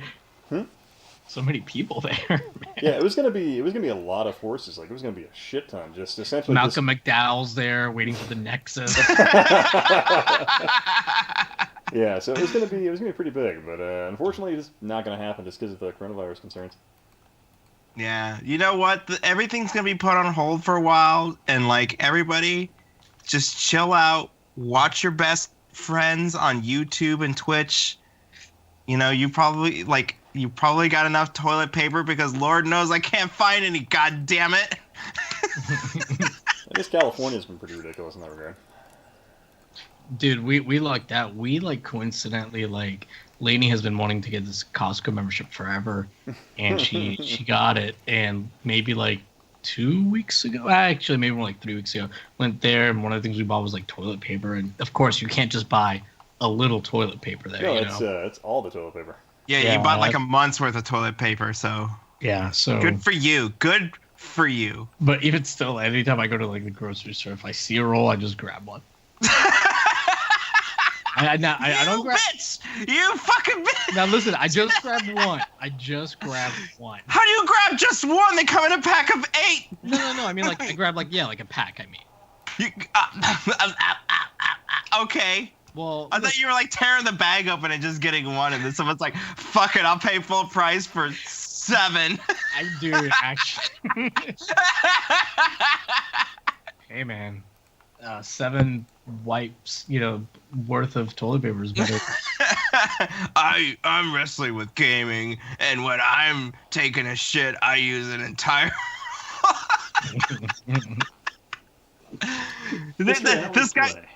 This guy was like, "Hey, give Alex more beer, John Rogers. I've had enough, sir. All right, I am chilling." Are you still drinking Coors, sir? Your signature? Okay, so what most of you don't know is I get hyped up on like vodka soda or whiskey, and then I cruise out on Coors Light so that I can maintain. That's when you ride the silver bullet out of You ride the silver bullet all the way for the rest of the night, and you feel good. It's just amazing to me that like you drink Coors Light. I don't know why. I just never would. All right, so I need to tell you my story. Stay a while and listen. So when I was in college, I was like a babby, and I was 21, and I did not like drinking alcohol, and beer was the absolute worst. And the only thing that I could really stand was like orange drink and vodka, because it tasted mostly like orange drink. And for those of you who are not from the Midwest, orange drink is orange soda. And for those of you who are in Europe, orange soda has 0 real oranges in it. It is high fructose corn syrup, some yellow dye, and whatever something that tastes like orange soda. Sorry, history of how we play. Yeah, this game, it doesn't have fast travel. It's kind of just you speed it up to travel in between things. So essentially, you're completely vulnerable no matter what, because this game has an entirely unforgiving element to it, is the concept they're going for. Yeah. But, you said orange drink. I'm like, wait, you talking like a screwdriver? What are you talking about? No. Orange drink is when you have high fructose corn syrup, orange colored soda water. You know what I'm talking about. It's like the Fanta, you know? Yeah, the good stuff. Oh, the stuff created by Coca-Cola to sell soda to the Nazis. All right. Yeah. So history of how we play. It's like, no, it's orange drink. Yeah, see, exactly. Because when you say orange something or orange juice, that's like, oh, I'm in Florida. I picked some oranges. I squeezed them into a cup. It tastes so great. It is probably the best fruit juice I can drink that will make me the least, obese. However, orange drink is oh no. Orange drink is so much worse for you. I'll be right back. I'm gonna refill my rum and coke. Yeah, go for it. Get that drink on. So anyway, that was like the only thing I could drink. And then a friend came over with a 30 case of Keystone Light. And for those of you who don't know, Keystone Light and Coors Light is like almost the same, but Keystone Light is like the quote unquote bottom of the barrel Coors Light. So it's like the not as good tasting Coors Light. And so he comes in, he pops a beer, and then he gets like a text from his girlfriend at the time. He's like, "Oh man, fuck, my girlfriend is I gotta go." And then he just leaves a whole case of 29 stones in my house. And it stays there for the whole year. And I do some math and I'm like, fuck, I don't want to take this home. Because I'm that kind of guy. It's like, no, I'm not going to throw this away. It's someone paid money for it. And I was like, dude, do you want these back? He's like, no, man, it's cool. You keep these. Because it's a 30-pack of stones. It could have cost more than like $13.99. And he's like, whatever, man, just keep it. It's cool. And I'm just like, God damn it. And so I do the math and I'm like, man, I'm like 34 days away before I go home. So every night after dinner, I just started drinking one. And it was the worst fucking thing ever. It was the worst thing, drinking a Keystone Light. Keystone Light is the worst, shittiest beer. There's a reason why it costs like $13. Like nothing, yeah. Yeah, and you're just like, I'm just drinking this because I don't give a shit about anything. I just want some beer. And so around the first week, I get through it, and it's bad. And then the second week I get through it and it's a little less bad. And then the third week goes by, and I'm playing Warcraft 3, if this tells you what year this is. It's like 2003, 2004. And I'm just like, I had my Keystone Light, and then all of a sudden I'm just like, fuck, I want another one. Uh-oh. You know where this story's going. You know where this story is going. So I acquired a taste for Keystone Light in college because somebody left a case of Keystone behind back at my house. And after that's done, I'm like, shit, man. Like, I'm getting used to having a beer every night before I go to bed after dinner when I'm playing some video games. It's like a really great way to unwind. And so I go. Yeah, I like the way you said that. Like, you're like, have you guys heard about this alcohol? It's a great way to unwind. Have you guys heard of this great thing? It's been around since, ever? And so I go over to a family function for 4th of July over the summer. I'm just there, and all of a sudden, guy's like, "Hey, do you want a Coors Light?" And I was like, "Well, what's that?" It's like, "Well, it's a beer." I was like, "Okay." So I drink it. Oh, I don't know, mister. Like, I'm not sure I should be doing that.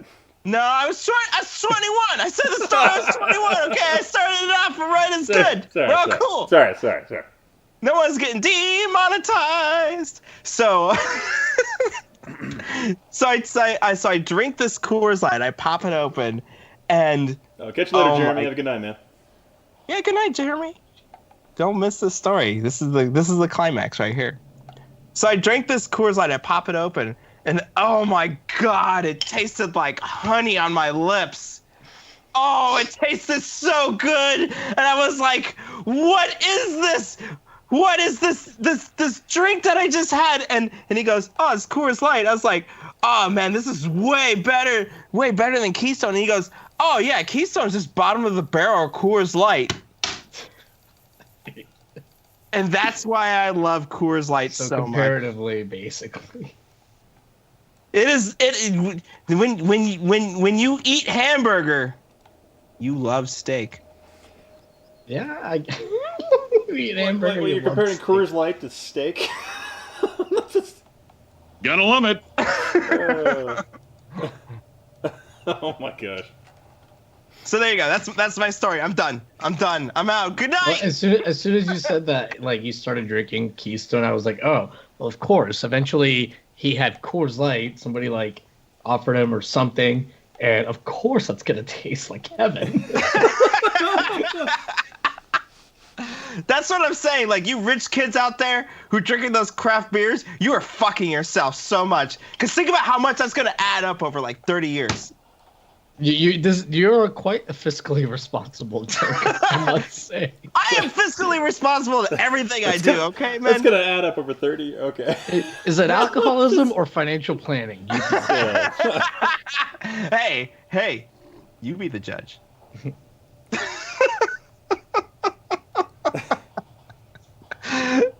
So yeah, that's my Coors Light story, and there you go. And I wish I could clip that, but you're on YouTube, and they don't like fun. Yeah. YouTube hates me, so it's okay. You gotta start streaming at like noon, like I do, and then you get notifications everywhere, and everybody's like, "Hey, that's cool." I might do actually like a stream during the day tomorrow, possibly. Oh yeah. I guess the other day goes, but dude, plan it around before or after my stream, and then throw over. Yeah, it just depends what I end up doing. I'm not sure. I'm waiting on something to come in, and I got to see what Laney wants to do tomorrow and that kind of stuff to see when it works out best. But I don't want to. Ian, I've already told you what it is. It was the thing I mentioned like from maybe like 3 weeks ago, but I don't want to ruin it. So, okay, yeah, don't ruin it. Don't do it. In fact, I'll put it on the chat, Skype chat. But I'm also afraid of this idea being stolen. I will say this. So I have a schedule, and I keep to it. I'm pretty good about keeping to it. So, you know me. I've already said this to you guys personally, but like I'll just say it out here publicly. But I want to have like a 24 hours of live content that just stretches and we just throw off to each other all the time. I think that would be really awesome, but that would require us to all have like the same schedule and everything, you know? No, Yeah, I remember this. it's not I remember this. I remember this conversation. Oh, about what I was Yeah, going to yeah. I'm stream. like, is Ooh. it actually any good? Let's find out. If you need tech help, I can tell you how to do it because I did a stream similar to that, and I can tell you it's pretty easy. I've got one adapter for one device that does work. I just feel like it's a little finicky. So I have another one coming in that I know will work out best from previous experience. It sounds so like nefarious or something. Like the way I'm talking about it. But yeah, no, I got a way to do it and everything. Like that's not really the problem. It's just when this other adapter comes in. Oh, don't tell me that you're you're physically hooking it up. You don't have to. I know I don't have to, but it's more reliable. It'll be a little more. Flag will be way better. I don't want to risk doing it over. Oh, okay, Mister. I have a high quality stream here. Okay, we're rocking with the best here. Hey man, I feel like that's a basic thing for this. I ran mine wireless and it was okay. And it probably would be, but part of the problem is that I don't want to play the game at all ever before I like. You're giving away too much. Just stop. Yeah. Just stop it. But hell, this is what I was talking about earlier. Where guys you can lose limbs and all kinds of stuff like that. But also you're forced to survive within the world after you lose your limb. Oh, that sucks. Yeah, so it's too realistic. It makes it pretty interesting. Damn. Seven Beatles of Doom is asking me about Butterfinger's DLC on Final Fantasy VII. You will have to elaborate, sir. I did play the Final Fantasy VII demo on my PlayStation 4 Pro, and I was like, hey, this is pretty good. And then one of the guys you used to stream with, his name is Chip Cheesem.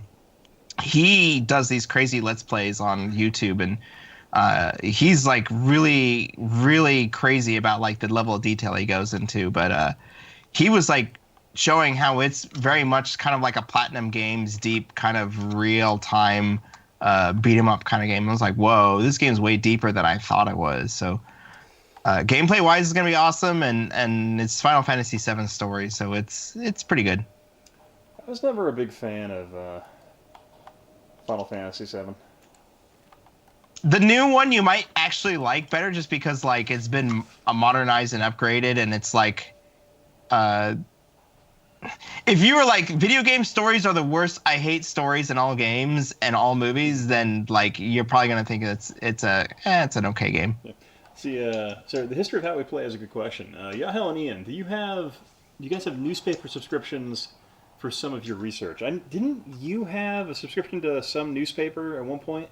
Yeah, so I had a subscription to newspapers.com, which is like this archive of old newspapers with really like high quality scans, fairly searchable database of it. Yeah, I paid. Sorry. But I don't know. I mean, it's useful when you're like, you know how like if you're like researching something where you're like, damn, I wish I had a press clipping from 1977 about this. Yeah, I used for one of mine. I was like trying to research. I think Play Cable. There was a New York Times article I wanted to get into that I paid like $3 to get access to it, and that was the only time I ever really used a newspaper one like that. Usually, I end up using like Google Books, which is a great one in terms of has a lot of PDF scanned.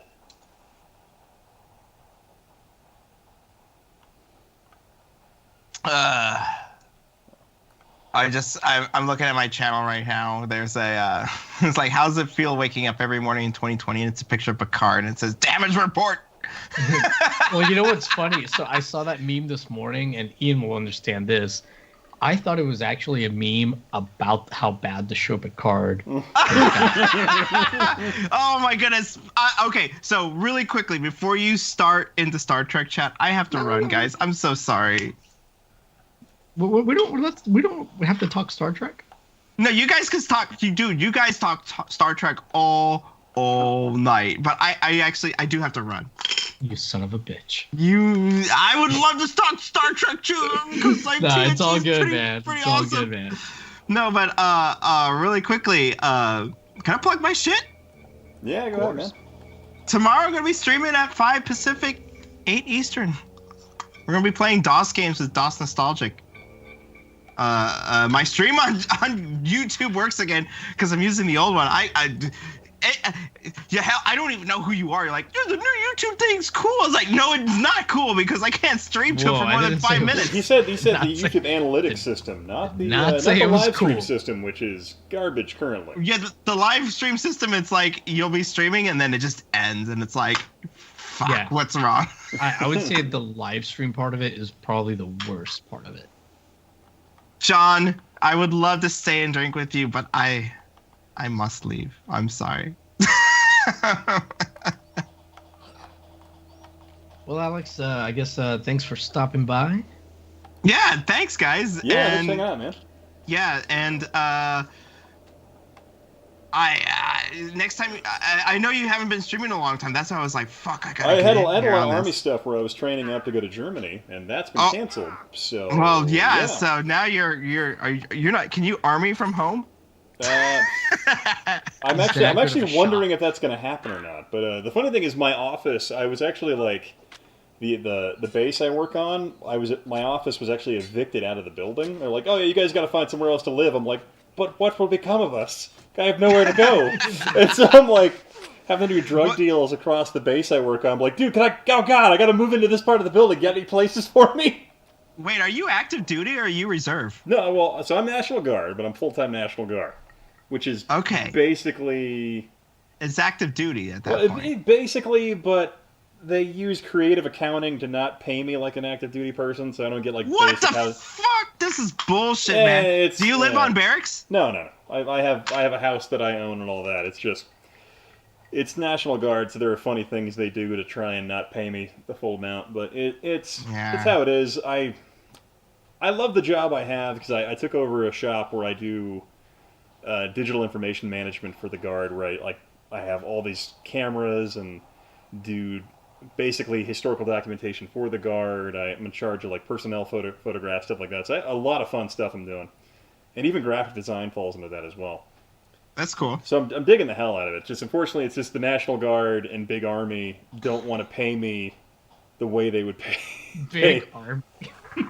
So we call it Big Army, is what we call it. Because in the National Guard, we're the state's army, but we're still held to the same standards and responsibilities of the main army. I know. So it's just funny in that regard.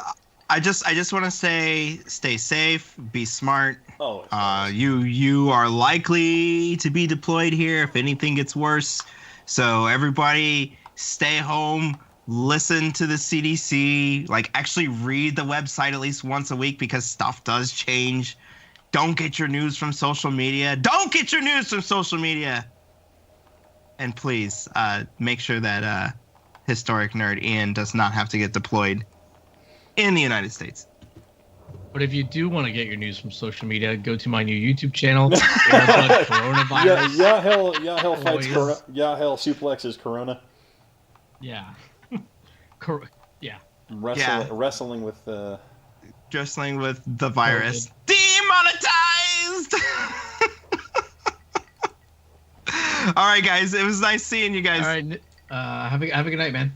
All right. Cool. See you later. Later. Cheers. I get my news from InfoWars. I think it might be a little bit. Ian, you sound pretty. Oh, you know what? It's because I turned down Skype and volume mixer for some reason. Normally, I feel like I find Alex tends to be rather loud, so you got to turn him down a hair. Oh, his microphone. I think it's just. Alex is just more has more enthusiasm about just everything. So it's like, okay. Well, dude, if you were living off Coors Lights, you would If too, I man. was, He's if I was a riding the Coors silver Light, bullet. man, riding that silver bullet. No, but seriously, it was just my volume mixer. Everything was like all over the place. I don't know what happened. Rex Warden wrote, Alex enjoys life. What a weirdo. Right? I like Alex. I do too. Good dude.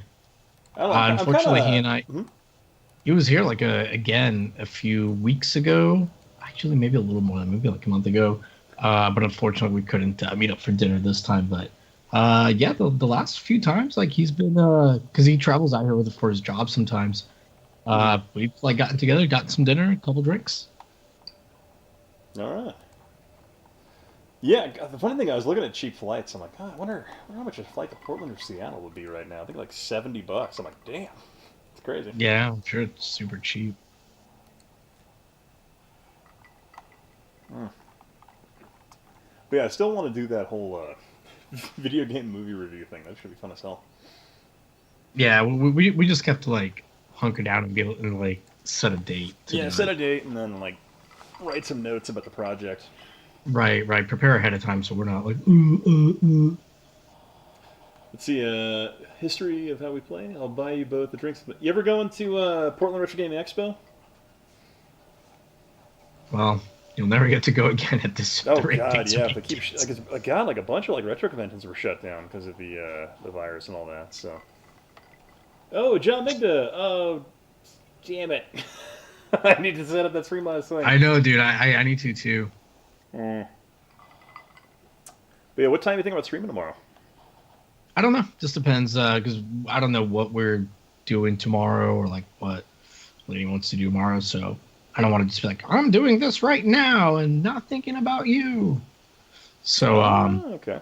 See what she's got going on. I mean, I'm sure we have nothing going on since we can't really leave the house.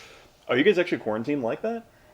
We're like self-quarantined because everybody they closed down that whole building, like at the campus for work. Oh wow. They're not opening it up till Monday again. But yeah. So for those in the chat that don't know, somebody in my building where I work at tested positive for coronavirus. So shut the building down. They started having symptoms last Saturday. We've been working from home all week anyway, so we haven't been there. But we would have been there the last, couple of weeks that they were there because they did say that person's last day in the building was previous Friday, which was our last day. Okay. So, yeah, it was funny. I was at a bunch of guys went to Cambodia for this because Cambodia is one of Idaho's sister states in terms of like military buildup or whatever it is. And a bunch of guys went to Cambodia, and they came back, and they're like, yeah, we were at the airport, and we're like, hey, do you want us to, be screened or anything like that? They're like, no, you're fine. Go ahead and go through. It's okay. They're like, Cambodia, and we flew back through Seoul, South Korea. Are you sure you don't want us to be screened? And they're like, no, you guys are good. You're fine. Whatever. Mm-hmm. And so they, yeah. And so I was, working with them directly the other weekend. I'm like, okay, so I've probably been exposed. We'll see what happens. Hey, Xander, how's it going, man? So, history of how we play wrote, I work in a grocery store, so I am high risk. Ooh, yeah, I bet. It's been nothing but hoarders. Literally, I was in the 10 items or less line, and they stopped coming. Oh, man. Well, it was funny. I was at the grocery store today. I was buying my alcohol and candy. And I'm like, wow, this place normally this busy on a Friday afternoon? He's like, nope. And just didn't even acknowledge my statement. Like, okay. I was gonna make a joke, but you're like, yeah. Not having it. Yeah, not playing along. All right, doing good, Xander, man. Good to see you back in here. What are you drinking tonight? Vodka water. Nice. Which I actually need to go refill, so I will be right back. You should do that.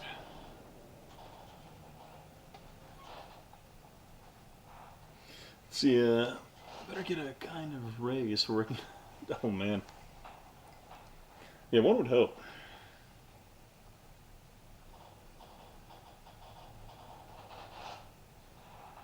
Taking a break from nursing college? Huh. Ugh, yeah. Who needs toilet paper? Oh, shit.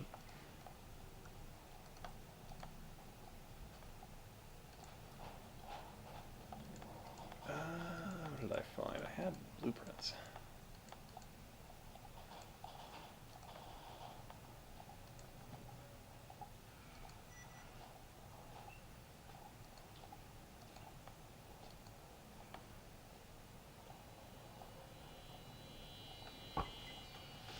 Requirements large. Sorry, the reason why I'm doing that is I have a screen it's a 50-inch TV I'm playing on right now. Basic furniture, okay. Advanced outpost. Large building shells, medium building shells. Okay, so I can't learn that one. All right.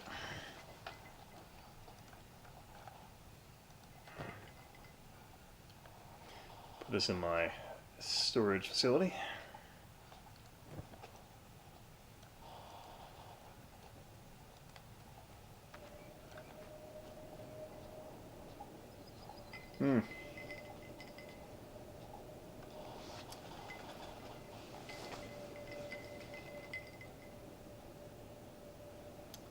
Oh, man. Let's see here. See, Ian Yahel, if you could become the historian of any company, which would you choose? God, I mean, Sega would have to be my go-to just because of how much I love that company. And just the crazy drama they went through.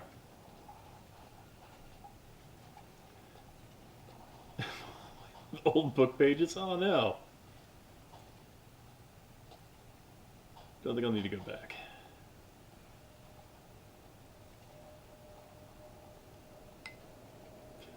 Oh, damn. Sorry, Xander. Sorry to hear about that, man. Oh, what era of Sega? I don't know, I think, God, there's a lot you could go into with, like, eras of Sega, because you could talk about the, what I thought was fascinating, and what's not covered enough, was when Sega was launching the Master System. I apologize, I'm getting kind of drunk now. When Sega was launching the Master System, they actually stole a guy who was the head of marketing at Nintendo to sell the Master System. The funny thing was, he actually had the aggressive stance that he wanted Sega to do it themselves, because he probably could have done it in terms of making a Master System a successful platform.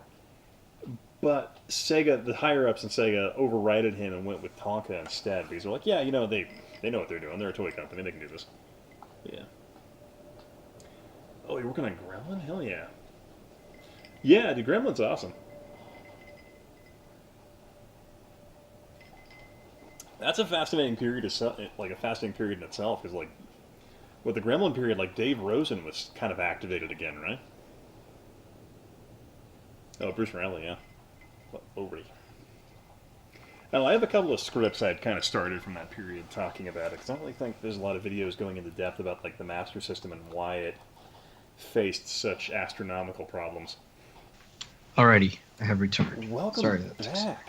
And I find my drinking is finally hitting me pretty hard now.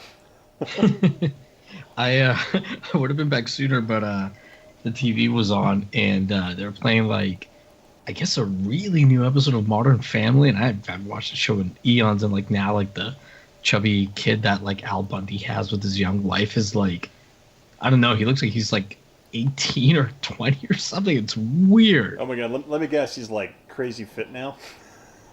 No. Ah! Damn. I recognized him from the back. Oh no.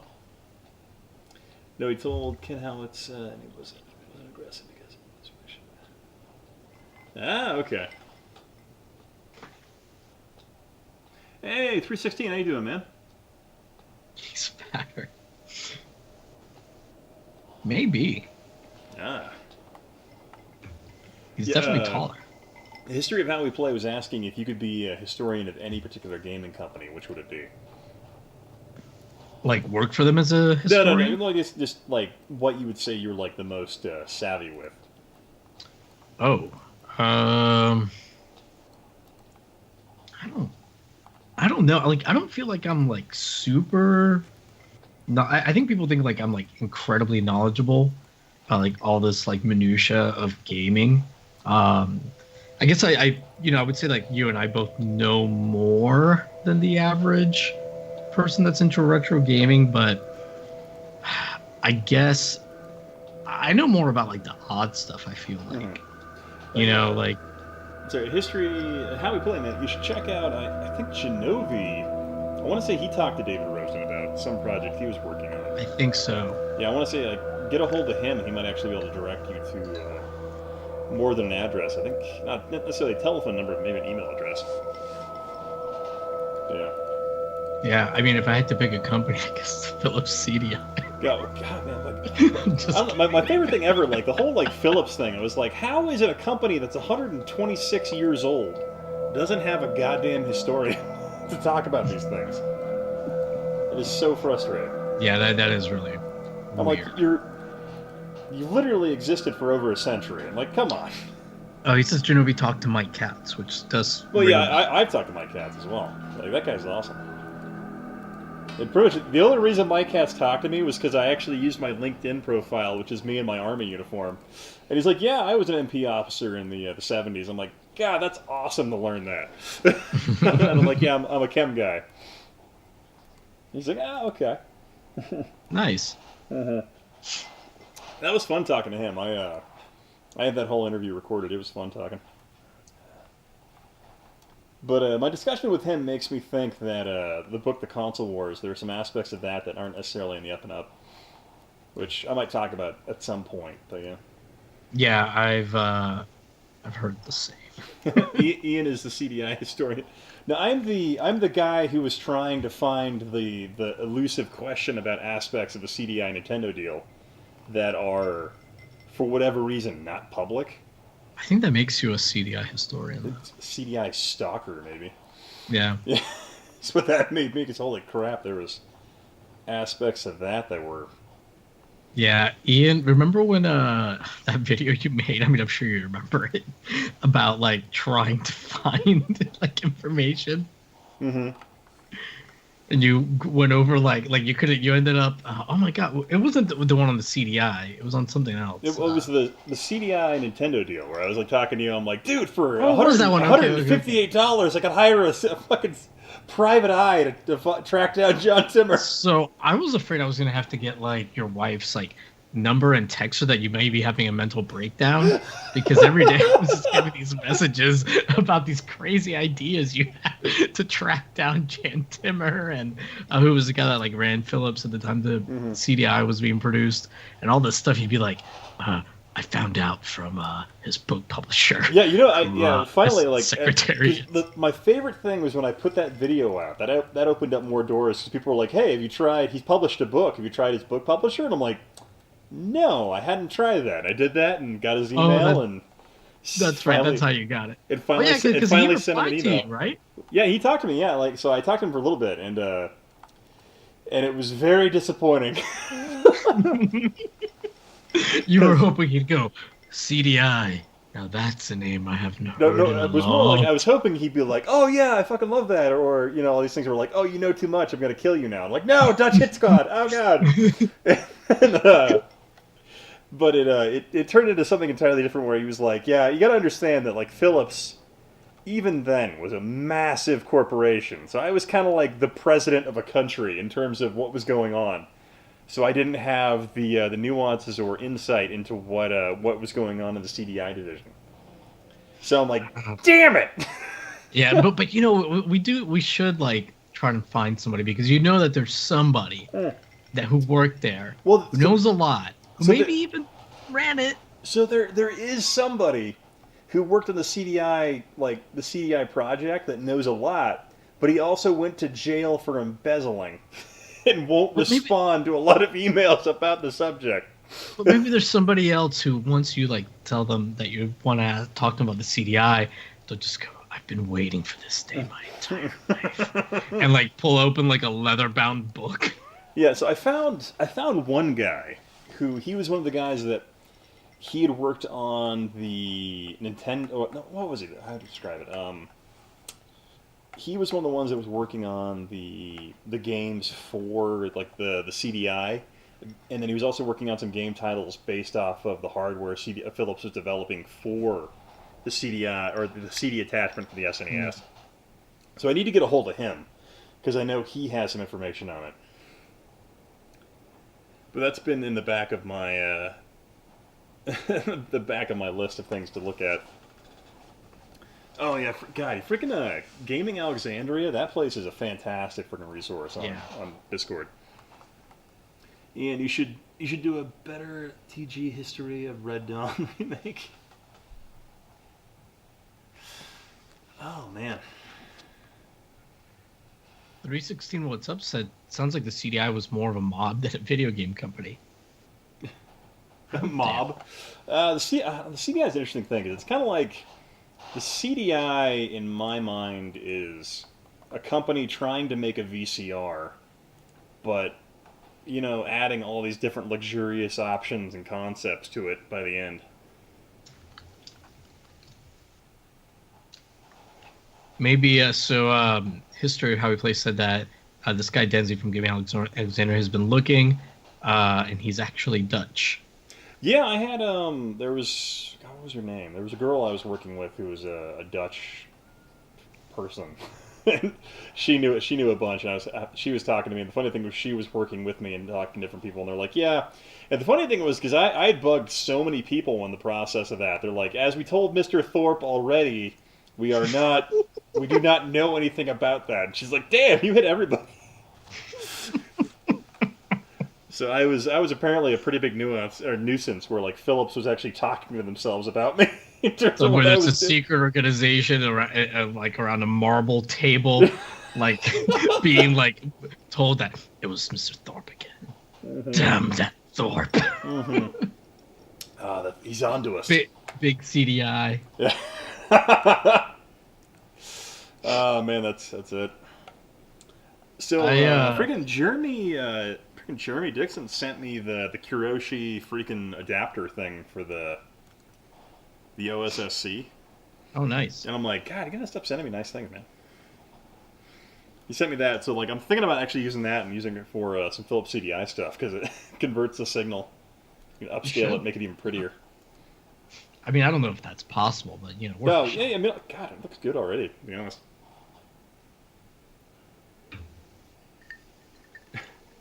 I'll get you next time, Thorpe. But yeah, that was the funniest thing where they're like, as we told Mr. Thorpe already, we don't know that. I'm like, that's funny. You like won't be able to like fly anywhere over there. They'll like have you on some list. Oh, I'm sure I'm on some type of like Dutch no-fly list or something like that. Because like, you were like reaching out to like government officials. No, God, yeah, I was talking to the freaking parliament because I'm like trying everything to get a hold of Jan Timmer because I'm like, God, he's fucking giving speeches there, and like they have to have his PR people on file. So I was just trying everything. And like, my favorite thing is there's a website where you can hire Jan Timmer as a public speaker for your events because he's a rather successful businessman. And like, I sent them like 6 emails and they never responded. And I'm like, I'm beginning to think you guys don't even like want to have Jan Timmer do anything. Did you write the word CDI in your email? Well, I wrote like on one of my last emails, I was like, I will pay you money. Is what I wrote. And I'm like, God, I'll pay like $50 just to get an email from the guy, and they never responded to that. It turned out like finally like going through his damn book publisher was the way I got a hold of him. God. You know, when he first wrote you back and he said, hey, sorry, you know, I wasn't really involved with CDI, it's a big company, I don't really have any information. I hope that what you wrote back to him was just the words, you motherfucker. You son of a bitch. You have no idea what I did to try and get this information. The CDI didn't fail you. You failed the CDI. You failed it, sir. No, it's kind of funny, like, based on like what Jan Timmer did and how he like kind of drove Philips, you could write a book on how he like basically saved that company. Because he was actually having problems before he came on board, and he like completely turned it around once he was put in charge. And then like the second he left the company, it started tanking again. And I'm like, man, he had a lot of really valid points. I'm like, That's just my thought about you could definitely write a book about him.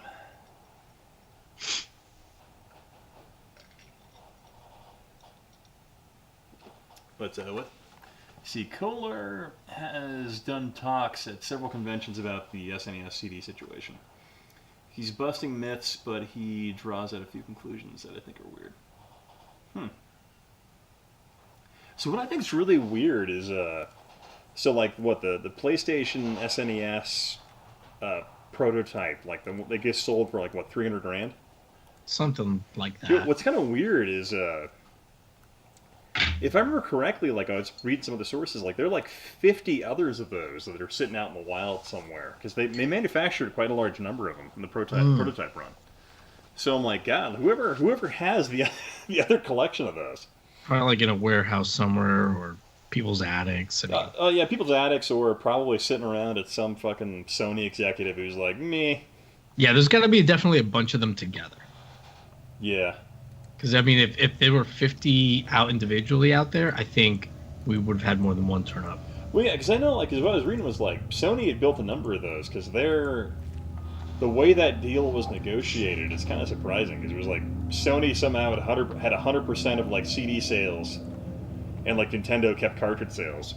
And so Sega was, like, getting ready to do, Sony was getting ready to do a whole freaking run of them, so they had, like, 50 or 60 prototypes out there.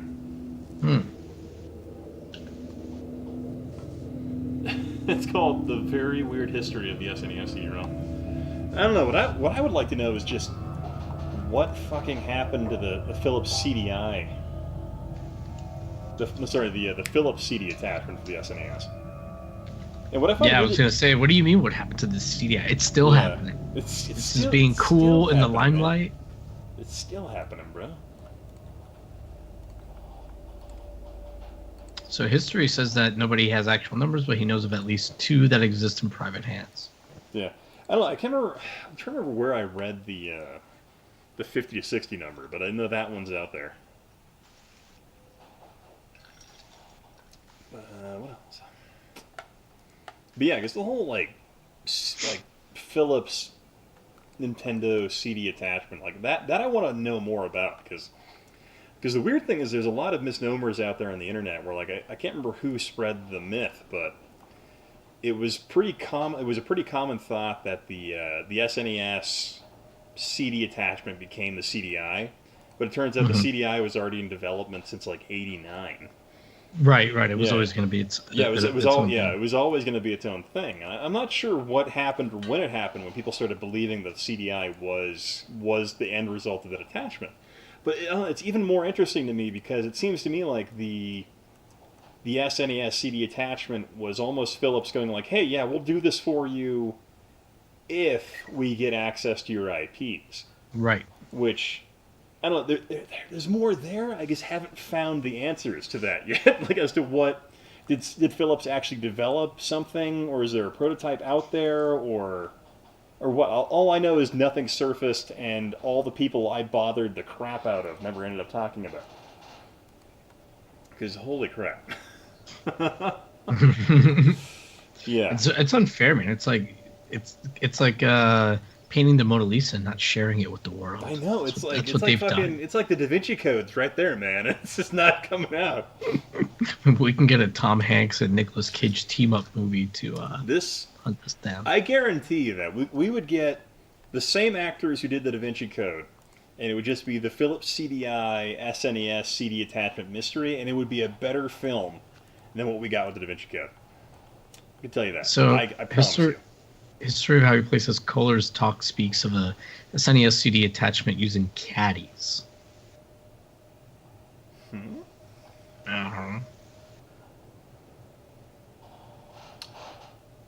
Interesting.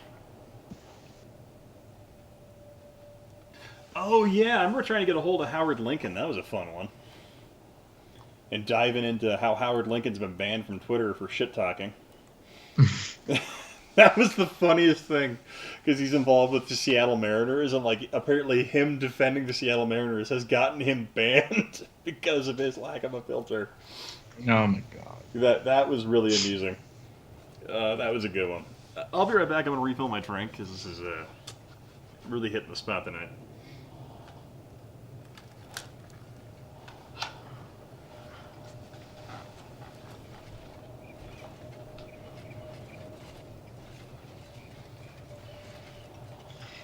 Hey everybody, thanks so much for hanging out.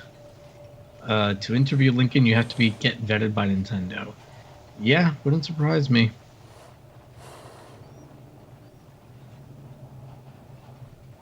Wouldn't surprise me. The good thing though, like generally speaking, if you want to know what Howard Lincoln's position was during a certain period of time, he did a pretty decent amount of interviews, or maybe not full on interviews, but gave a lot of sound bites, a lot of answers to questions throughout his career at Nintendo.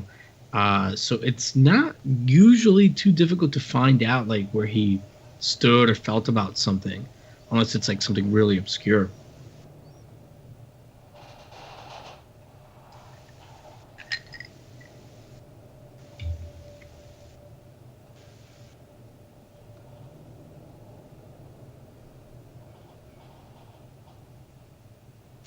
You're banned for massive offensive messages about supporting a terrible football team.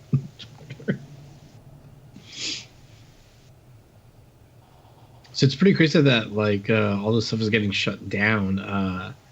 Tonight's like WWE SmackDown. They still did a SmackDown show, but it was like in an empty, small arena that they have at WWE's Performance Center where they train wrestlers. So it was real weird. Everybody still came out with music. There was still a commentary team, and they still did their wrestling storylines, but nobody was there to react to it. It was just fucking odd. But I will say Triple H was pretty hilarious on commentary. Oh, you saw it 316?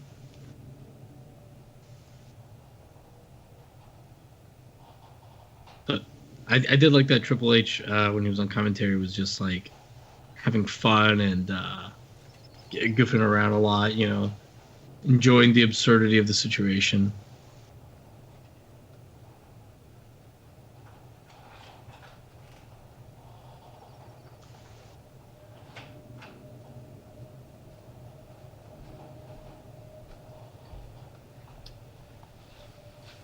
ESPN2 is probably going to start showing Wii Sports or something. That's pretty funny. Actually, man, this I wouldn't surprise me if you see like somebody like run like some kind of gaming live streams thing on like TV, something a little bit more mainstream. What's going on? I'm drunk. Oh, we were just talking about. Well, I guess I was talking about how like all these events are canceled and how WWE did like a SmackDown show tonight, but from an empty arena. Oh, but weird. Yeah, it was really weird. But they had fun with it. Anyways, then Rex Warden said ESPN2 is probably going to start showing Wii Sports. God, I could go for a game of Wii Golf right now. That'd be fun. Well, I don't know why I liked Wii Golf so much. That game, for whatever reason, just kind of enjoyed it. Spoke to you. Just a deeper level. I felt it.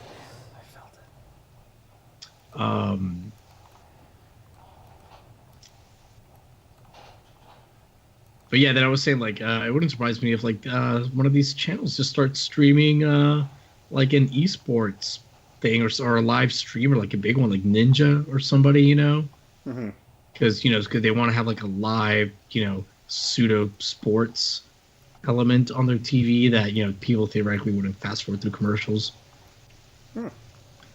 What I'm trying to say, Ian, is that CDI tennis is coming to television near you. CDI tennis is a great game. I know, it was a good game.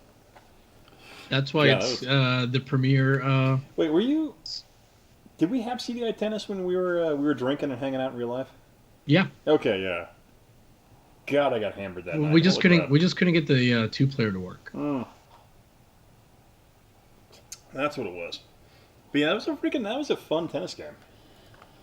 Yeah, dude, it looks good, controls well. Yeah. Has a horrible FMV. It's a terrifying FMV with shirtless dudes that you're not sure if they're wearing a wig or not.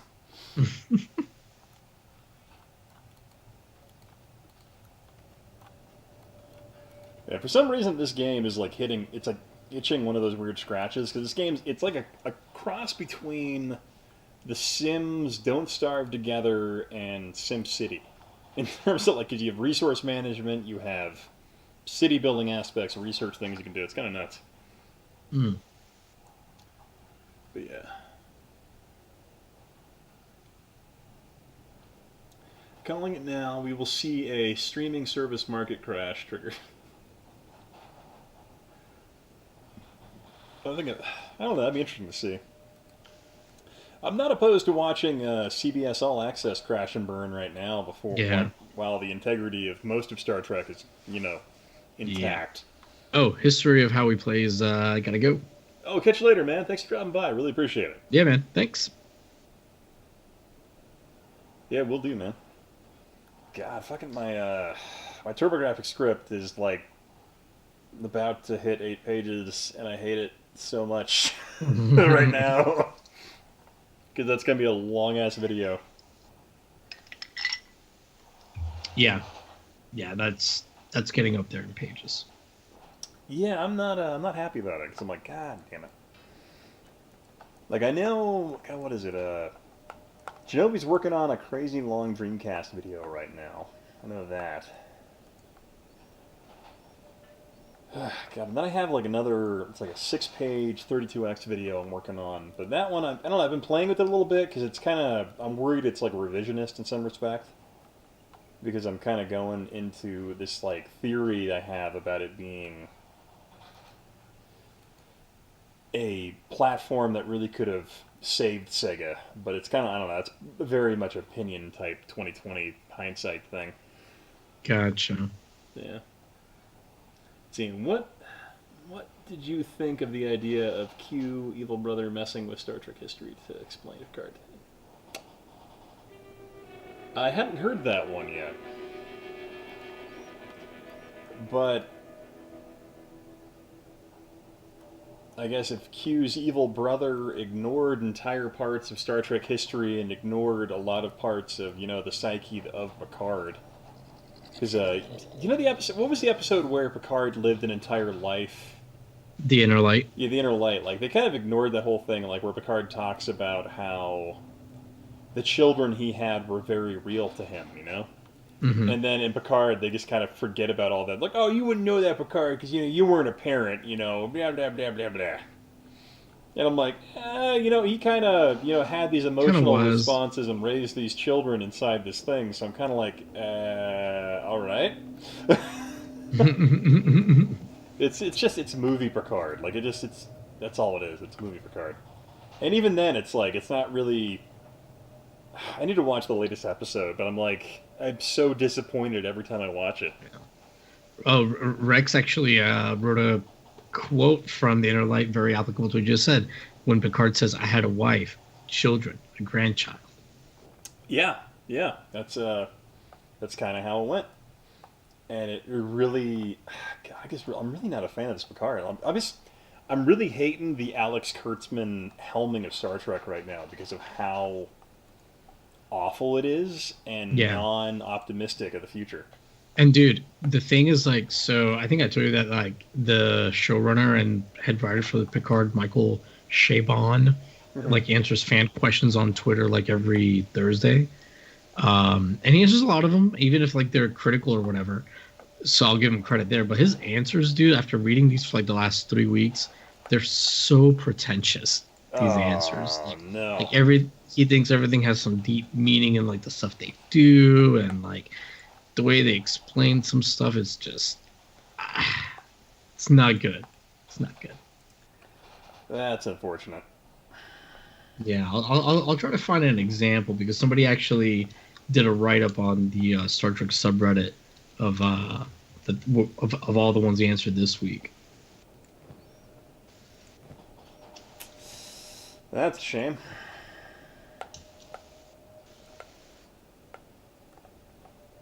But yeah, it's just I I don't know. The best new Star Trek content I've seen this year was Patrick Stewart on Oh, the Jimmy Kimmel.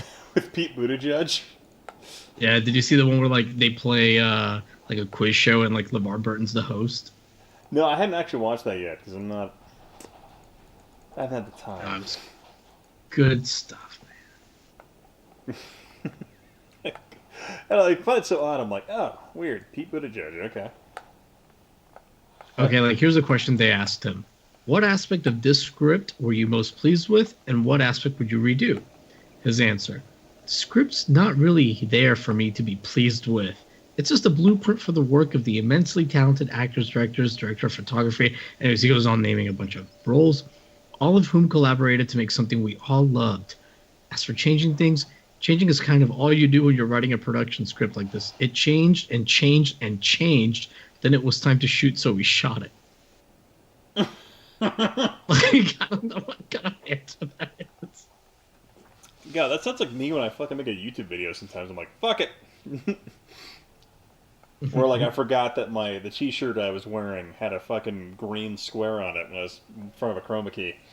So I'm like, I got it. I'll just put a fucking green box behind my chest.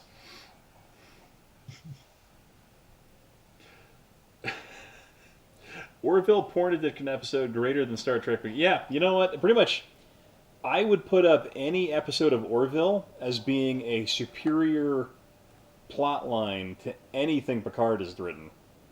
Yeah.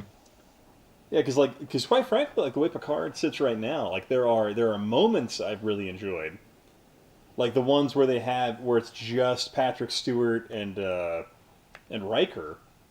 Like Dude, I really awesome. I really enjoyed that. Like that was great. Like, but then as soon as they introduced any of the new crap, I was like, this is garbage. I hate all these characters. And it wasn't just great because of the nostalgia. Like, it was like really well written scenes, well acted. Yeah. Him and Troy had a really good scene. Yeah, I mean it was decent. Like they were better than the show deserves. Like the concept they were talking about with the kid dying from the silicon-based virus, which or makes no whatever. sense. Makes no sense, but at least it had some tie-in to there being a benefit to having, right, silicon life around. But I'm like, okay. But even then, like that's forgivable. It was a bit heavy-handed. Yeah, a bit heavy-handed, but it's kind of like, okay. They almost turned to the camera and said, "If only Data had been around. If only Data was alive, we could have." Dear viewer, if only Data. Yeah, it was just like. But yeah, man, I'm really excited for the next season, or season of Orville, because holy crap, I enjoyed that program. Yeah, man, I'm excited about it too. Yeah, because it's kind of great sitting down and actually having like watching a story arc to its entirety and being able to enjoy it. Mm-hmm. So that way you actually have like a fun conclusion to what you were watching, but then having an overarching concept. That's what I loved about DS9 was it did that all the time. Yeah. God, I just. Did I tell you that Laney's kind of been like getting into Star Trek now? Nice. Yeah, because I'll throw on like random TNGs and stuff all the time, and like a couple times she's been like, "Oh, can we watch one or whatever?" We actually watched one I think it was yesterday. One of the Barkley ones. Oh, those are always pretty interesting. The I think it's the first holodeck one where he's like makes Riker really short, and like all the women are in love with him. Oh, fantastic! Yeah. I remember, my wife, I'm pretty sure I've told you this story. Like, when we started dating, my brother and myself were doing this, like, DS9 marathon thing. Mm-hmm. And, my girlfriend, Janelle, my wife at the time, she decided to come over and hang out with me while we were doing that. And she hung out for, 6 hours one day while my brother and I just watched DS9. She watched the whole thing, and I'm like, damn. And I think that was probably around the time I'm like, I want to marry this chick. Because she completely stood it, just withstood it. But yeah, I'm convinced there will never be another TV villain as deep and great as Gul Dukat. Yeah, I agree. Gul Dukat is awesome. Oh God, they should just do a Gul Dukat series. Like, not like, screw Picard, just go Gul Dukat. That guy's pretty old. I don't know if that's gonna work. How old is that actor? Pretty sure it's pretty old. I can't remember his name though. He looked real old in the DS9 documentary. I love how like the actor still had the ego of Gul Dukat in some respects in the documentary. Yeah. That was so great. Oh, did you see it? Yeah. Oh, awesome! I didn't realize that you saw it. My brother, he was one of the backers, I guess, on Kickstarter, so he had the Blu-ray. He's 77. Holy shit! Yeah. Oh shit! I was supposed to, because I was a backer too, so I have like the Blu-ray DVD combo. I was gonna send you the DVD, and I never did. I just realized. Oh, okay. Yeah, my brother has it, so I watched the copy he has. John, he shows up on Voyager, not DS9. Barclay. Oh, Barclay? Yeah. He never showed up on that I can recall. Never showed up on DS9. No, he doesn't show up on DS9. There was a very limited DS9 TNG crossover. But I guess even then there was only Voyager only had really Barclay, I think, and Troy. Yeah. Briefly. No, Riker pops up in an episode. Oh yeah, the Q one where they're. Yeah, and I was just saying, and obviously Q. Yeah. Geordi pops up in Timeless. Well, I don't think time. Yeah, I guess you're right. He's the captain of the Enterprise. I think. No, I thought it wasn't the Enterprise. I thought it was some other Galaxy. Oh, the Challenger, the USS Challenger. Yeah, it was Galaxy class, but the USS Challenger. I think it's impossible. Dukat has some serious mental issues. I always liked Damar. I always hated the fact he died. I know, man. That hurt so bad because he became he had such a great redemption. I mean, he did kill Zial, though. Yeah, whatever. Yeah, he had like this amazing redemption arc, and then they killed him. I was like, oh, and that's why they did it, right? Because they knew, like, okay, fans are gonna be really sympathetic to him now. God, it's like fucking. I don't know. The funny thing was, I was watching like Star Wars. Sorry, spoiler alert if you haven't watched Skywalker or The Rise of Skywalker. When people are like, "Oh yeah, I think they can totally redeem what's his face, Kylo Ren." I'm like, he killed children and people. Yeah. So I'm like, no, he also killed his father. No, you can't really redeem a character and just be like, oh, whatever, we're totally fine now.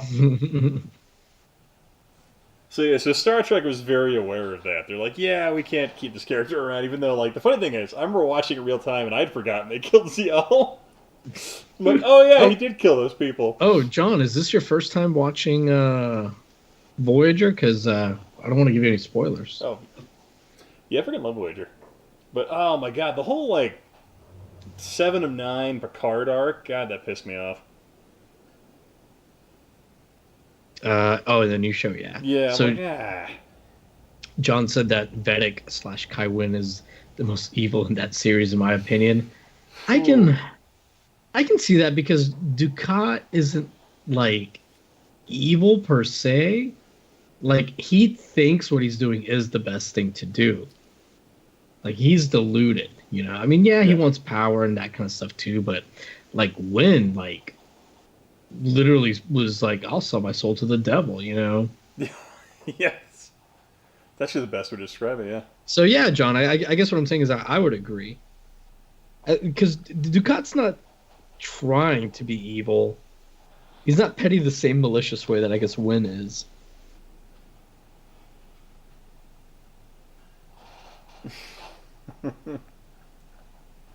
Oh, I know what we're supposed to do tomorrow. So, have you ever seen the live-action Japanese Death Note movies?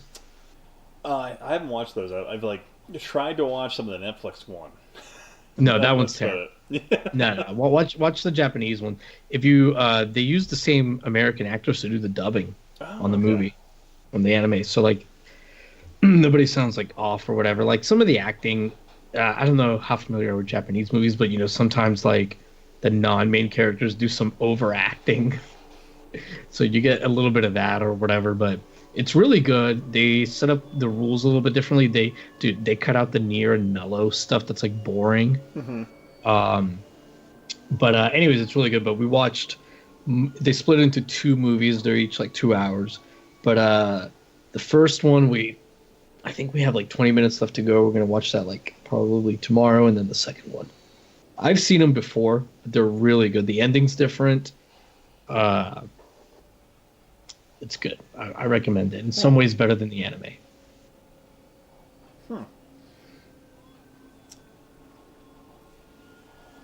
So I haven't really. I don't know. People have told me I really need to check out Death Note. I guess I haven't gotten around to it yet. Oh, I thought you had seen Death Note. Are you kidding me? Yeah, no, I'm not. I've caught parts of Death Note. Like, I understand the concept and the plot points, but I haven't seen it, actually. You need to watch Death Note. It's only like 36 episodes, 20 minutes apiece. Oh, really? Yeah, that's all it is. It was one season. I'll sit down. It's on Netflix. Yeah, I think the last anime I was watching pretty aggressively, I think, was Attack on Titan. Dude, I am having such a hard time finishing season 3. The funny thing was, God, how long ago was it now? Like, I made like this whole like nitpick video where I complained about the science behind Attack on Titan and like how irritated I was about the fact, like, how did they not have breech-loaded cannons at this point if they have pressurized tanks that can do all these things? Right. I'm like, it makes no sense. Black Star Warrior is better than Star Wars more than Solo. What is Black Star Warrior? I'm not familiar with that one, Rex. Huh. I'm like the only person in the world that enjoyed the Solo movie. I thought, like, I don't like it. Solo was like the answer to a question nobody asked. And like ultimately, like, I didn't think Solo was a terrible movie. I just didn't think it was a particularly great movie. It was okay. It was definitely more competent than some of the other films that had come out. I guess it would have made more sense as like a 5-part miniseries on Disney Plus than a movie. Yeah, I think there's some aspects like that would have been better. Hey, Easy, what's up, man? How you doing? Oh, I like Rogue One a lot. I thought Rogue One was like a great fan film. How would you describe it? Like, it was really, like, dude, it's one of my favorite Star Wars movies. I thought it was decent. I thought it was better than pretty much it was better than the entire Rey trilogy or whatever. In that regard.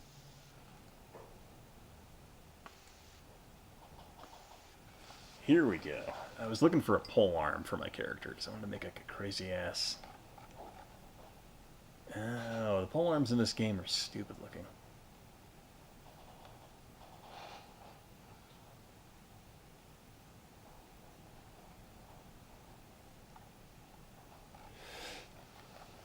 I had this fantasy of finding a pole arm with a sick ass like blade on it, but apparently they're just narinatas, so they're kind of lame looking.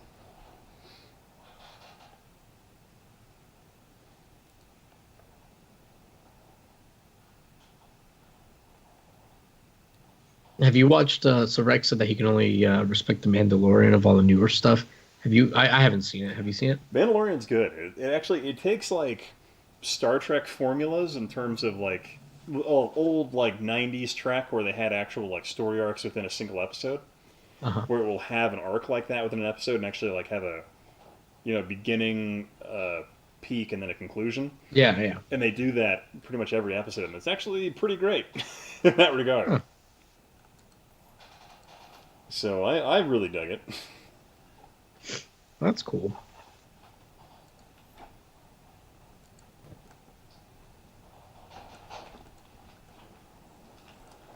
But yeah, so it's just kind of funny in that regard. Yeah, because I remember I had a giant thing where I was watching. I think it was after I was talking to you. I was watching Mandalorian. And I was like, "Oh God damn it! Star Trek or Star Wars is literally better than Star Trek now." And it kind of broke my heart a little bit.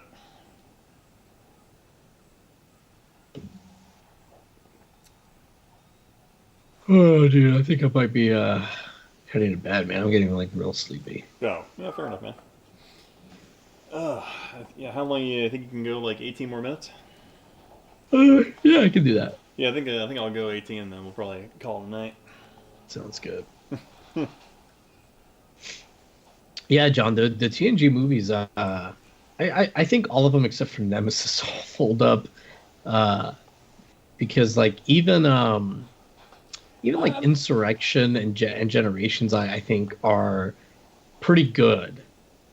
I still feel like Nemesis is better than Insurrection.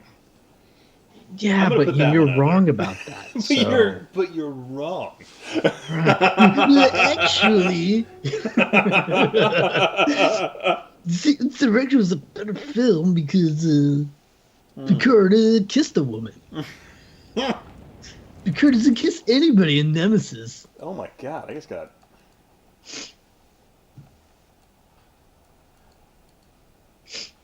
No, but I mean, like, there's some dumb stuff in Insurrection as well, but I think it works if you think about it as like a 2 hour episode.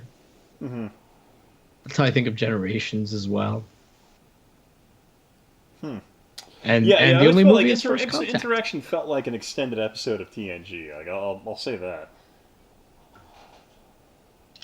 I just got nuked from orbit apparently. Jesus. Yeah, some people do. Nemesis did have Tom Hardy, but they had him saying real dumb things. He I mean he does a great job with his lines. You know, he's a he it's like all of the actors in Picard, you know, the new TV show, they're all really good. Pretty much. And especially like the guy that plays Rios, that guy's a great actor. But they're given such horrible Too bad the dialogue. character is incredibly lame. Yeah, like the dialogue is terrible. The characters are. Oh my god, Raffi, I can't stand that character. Holy shit. If they just didn't have her singing JL, it would make her a lot more. I That think alone would make her more tolerable. that would be better. I think, yeah. If she didn't say JL, I think I could stand her some more. Because I'm like, because, Picard loved pet names. Yeah, but she's all over the place. Like just. She's a drug addict. She's a terrible mother. She's a But she's also like the grandparent. ship's mother. Yeah. But yeah, then you have the weird wide face girl. I don't know what you call her. The Data's daughter. No. Who's the Oh, the blonde. cybernetic? What's her name? The blonde chick. You Girardi. Yeah, whatever her name is. But like, Yeah, Girardi. she's like all like, I saw these things in my mind. Well, I'll tell you this much: they will give you some answers this new episode about some of that stuff. Oh no, I'm sure it's gonna be So great. real good. I'm sure it's gonna be great. I'm gonna be like, oh man, it's so riveted. As opposed to, I'm just gonna fight to stay awake. Yeah, I mean, it's pretty much gonna be like the they have like a few, I guess, reveals on this episode, but you're gonna be like, oh, this was pretty obvious and pretty much what everybody thought. Which I mean isn't always a bad thing. Yeah, but it's so, I don't know. But it just, to me, like having watched like Discovery, and it's pretty much, I feel like it's almost the same writing team. They're Is. just so bad at writing. They're like, oh, this twist is so surprising, isn't it? And you're like, no, you were literally foreshadowing this every second you could. Yeah, and no, only an idiot wouldn't have guessed this was coming. There are writers from Discovery like that have written some of the episodes, so yeah, it's the same people. So it's just it's tragically awful in that regard. And you're like, I don't understand who this is written for, because it's not. It's written for like general TV audiences, but I feel like, I don't know. Some people just want Star Trek no matter what, and I feel like they're just in the camp of people that are just gonna tolerate it. I don't know. I expect more from Star Trek. I expect deeper concepts, and yeah. I expect, dude. Why does every episode need like 3 to 5 f-bombs minimum? It happens like, And this episode like 4 or 5 times. I feel like they're completely like wasted. Like they really don't serve a point, as opposed to, oh, they said an F word because they're on a streaming platform that has no rating system. Yeah, they do it so Hey, Carthage, what's up, casually. man? When obviously we know from like Kirk that the Voyage Home that they don't curse. Sorry, Ethel Chip just said Nemesis is the best Star Trek movie. How do you block? You put them in timeout. I remember, I remember when Rum and Apples was doing his podcast. I think didn't we do like a thing where we were arguing about Star Trek movies? Was that a thing we did Yeah, at one I think point? so. And you were just completely shitting on me for liking Nemesis. Yeah. Oh man. Let's see here. Is Kenshi one of those games that drags on for? Yeah, Kenshi is a game where literally you invent the storyline for yourself. It's completely open ended.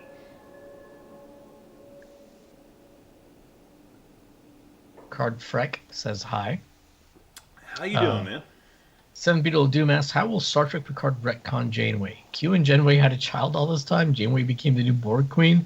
So they haven't really done anything that goes against the canon of Voyager.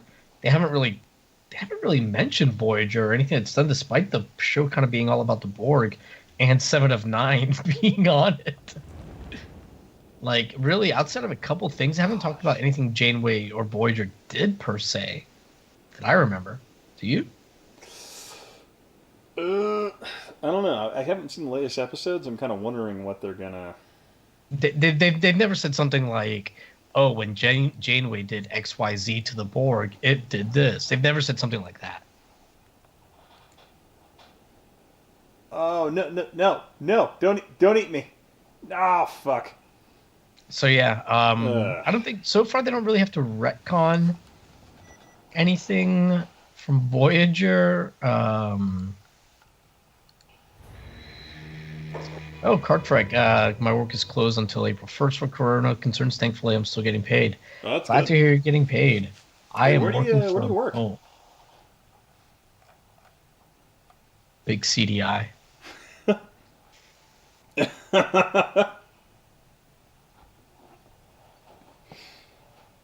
Yeah, oh man, so we're working from home, and Lainey is too. She actually, thankfully, had just gotten an internship within the company that lets her work from home. So anyway, she's got her own office area, and I've got my own, and her dock wasn't working right. Anyways, broken up monitors. Anyways, long story short, ended up having to order a VGA cable. And I was just fucking big VGA, man. They're never. These fuckers are never going out. I fucking told you, they're never going away. Listen, everybody, if you don't think big VGA is working on a 4K cable right now, you're out of your fucking minds. These fuckers we got 1080p, boys. I'm still in it. God, ever telling you about that? I'm fucking somehow you can get 1080p out of a fucking VGA cable. I don't know how it works, but you can fucking do it. God damn it. We're back in the game, boys. Back in the game, boys. Oh, shit. Yeah, I don't know, man. It's just so weird that, can you think of any other cable you were putting in your computer from the late 80s and 90s that is still being used in 2020? Besides the power cord, or the fucking RF cable for cable or whatever. Oh, I just mean specifically for a computer, because yeah, we don't use PS2 ports, for that.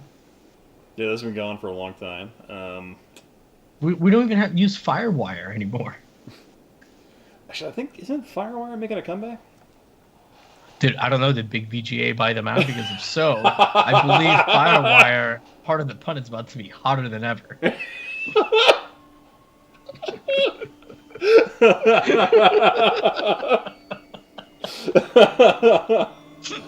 Just buy companies that make antiquated connections. God, yeah, that's funny. Boys, our stocks are down, but Murphy's got a new idea. He just throws an RF cable. We're gonna get 4K through this bitch right here. You boys ever heard of RF?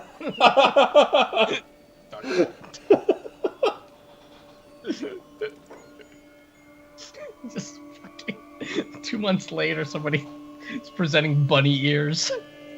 Oh. Basically, in 5 years, somebody walks in with a ball of Reynolds wrap. It's like, boys. Aluminum.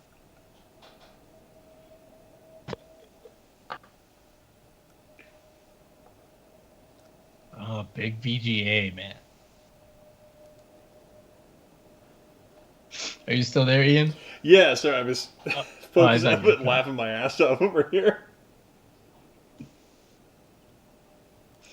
I'm just going to start for our videos. We should just start saying that like they're sponsored. You know, like what's a fake sponsorship? Big by Big VGA. VGA. We're still relevant. VGA, better than AK. Let's see, Ian, is Starship Troopers now a more optimistic future? Oh shit. God, yeah, actually, it kind of is. With the exception of the whole Triumph of the Will intro, I think it's kind of a bit more optimistic than Picard right now. Oh man. That's really depressing. Yeah. Thanks.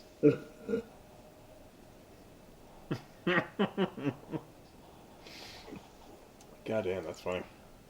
You know, I believe that the financial outlook for Big VGA is more optimistic than the future of Star Trek right now.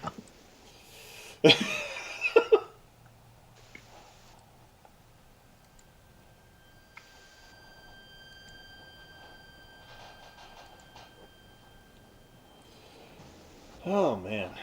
Yeah, that shit's just awful. I would say, in some ways, I feel like Star Trek Picard is worse than Discovery. I think in some respects, is you have so much you're expecting out of it. I really wish that they would have just. And I know Stewart didn't want to do anything that was like too much like TNG, but I really feel it should have been just like Patrick Stewart getting the gang together for one last mission. I feel like that would have been a better choice, because like the new characters they're introducing are so shallow and annoying. Yeah, 'Cause, you like, could have still had a few new characters, just yeah, just too. God, like I was watching. God, what was it? Wasn't watching anything, but it was like a post on Facebook where it was like, "Oh, you won't believe the twist in this episode of Picard," or like, "Oh, it was such a So twisty. not a twist, but what was it like? It's like such a betrayal." And I'm like, betrayal? I'm like, okay, betrayal requires you to actually be like know the character and be emotionally invested in what they are. But for her to do what she did, it's kind of like, okay, a character we've seen for literally 5 minutes Yeah. did a thing. You're like, oh, okay, And it's not even the original actor, so you don't even have like some nostalgic yeah, attachment. yeah. Like honestly, the whole like the death of Ichep was more traumatic. I'm like, oh, that kind of sucks that they killed that character. Yeah, granted, because the other actor was actually like an avid defender of Kevin Yeah. Spacey for some reason. But but I'm like, it's one of those things where you're like, okay, that was more of a because I actually cared or gave a shit about the character because of how long he was on Voyager and all that. So you're like, this is kind of fucking stupid. If you think I really give a shit about these like two new characters, where you're like, okay, the one dude was in one episode of Star Trek total on TNG, and it wasn't like he was a good character. He was just an adversarial relationship to Data. Right. So you're like, am I really emotionally invested in what goes on in that particular episode? No. And this new character you're introducing that we literally saw for 5 minutes before that, and you're trying to make deeper somehow because of a thing she had with a Romulan, where you're like, well, they're not people of the mind, they're people of passion. And that was the whole concept they were pushing in TNG as to why there was the divide culturally between Vulcans and Romulans. So this makes literally no sense. So it's kind of frustrating, to me anyway. But Yeah. No, I get it, man. Yeah. The show's just it's not good. It's just so. I was I all don't- about it the first episode, man. I thought that first episode Yeah, was I mean, because it was nothing but Picard. So Ethel asked how many seasons Picard is planned for. I think I saw that they gave them 3 seasons, right? That it's like a 3-season story is what Picard has been saying. I know they approved it for the second season or whatever. So But I mean, it's only a 10-episode season, so it's not like back in the TNG days where you got 26 episodes or whatever. Oh god, yeah. Forget like TV back then, where it was like, oh, can we put you on the chart for 36 episodes?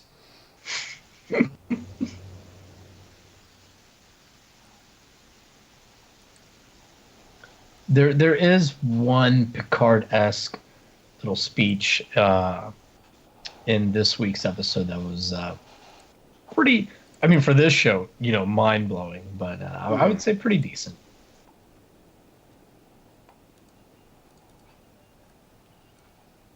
There's also a lot of like real dumb shit though. Mm-hmm. Yeah, I'm not particularly excited as to how it's gonna go.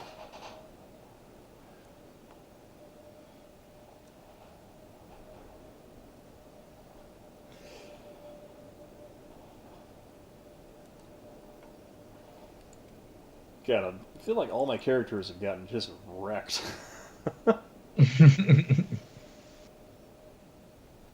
So my main character here, he got hit by some type of like orbital fucking solar flare. So he's completely fucked up, but he can't do first aid on himself because his arms are crippled apparently. So that's great.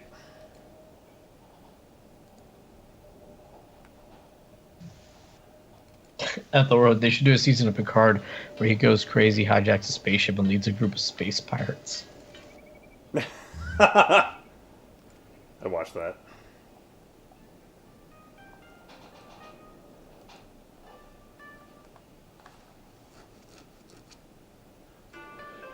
But alright, we've been going for close to 3 hours, but I think we'll go ahead and end the stream now. I want to thank everybody for hanging out and dropping by as long as you have. But yeah, so hope you guys have a great night, evening, or day, wherever you're doing. Have a fantastic evening. And if you don't know who Hell Russell Gaming is, go ahead and check out his channel if you wouldn't mind. And yeah. Have a good night, guys. Alright, later.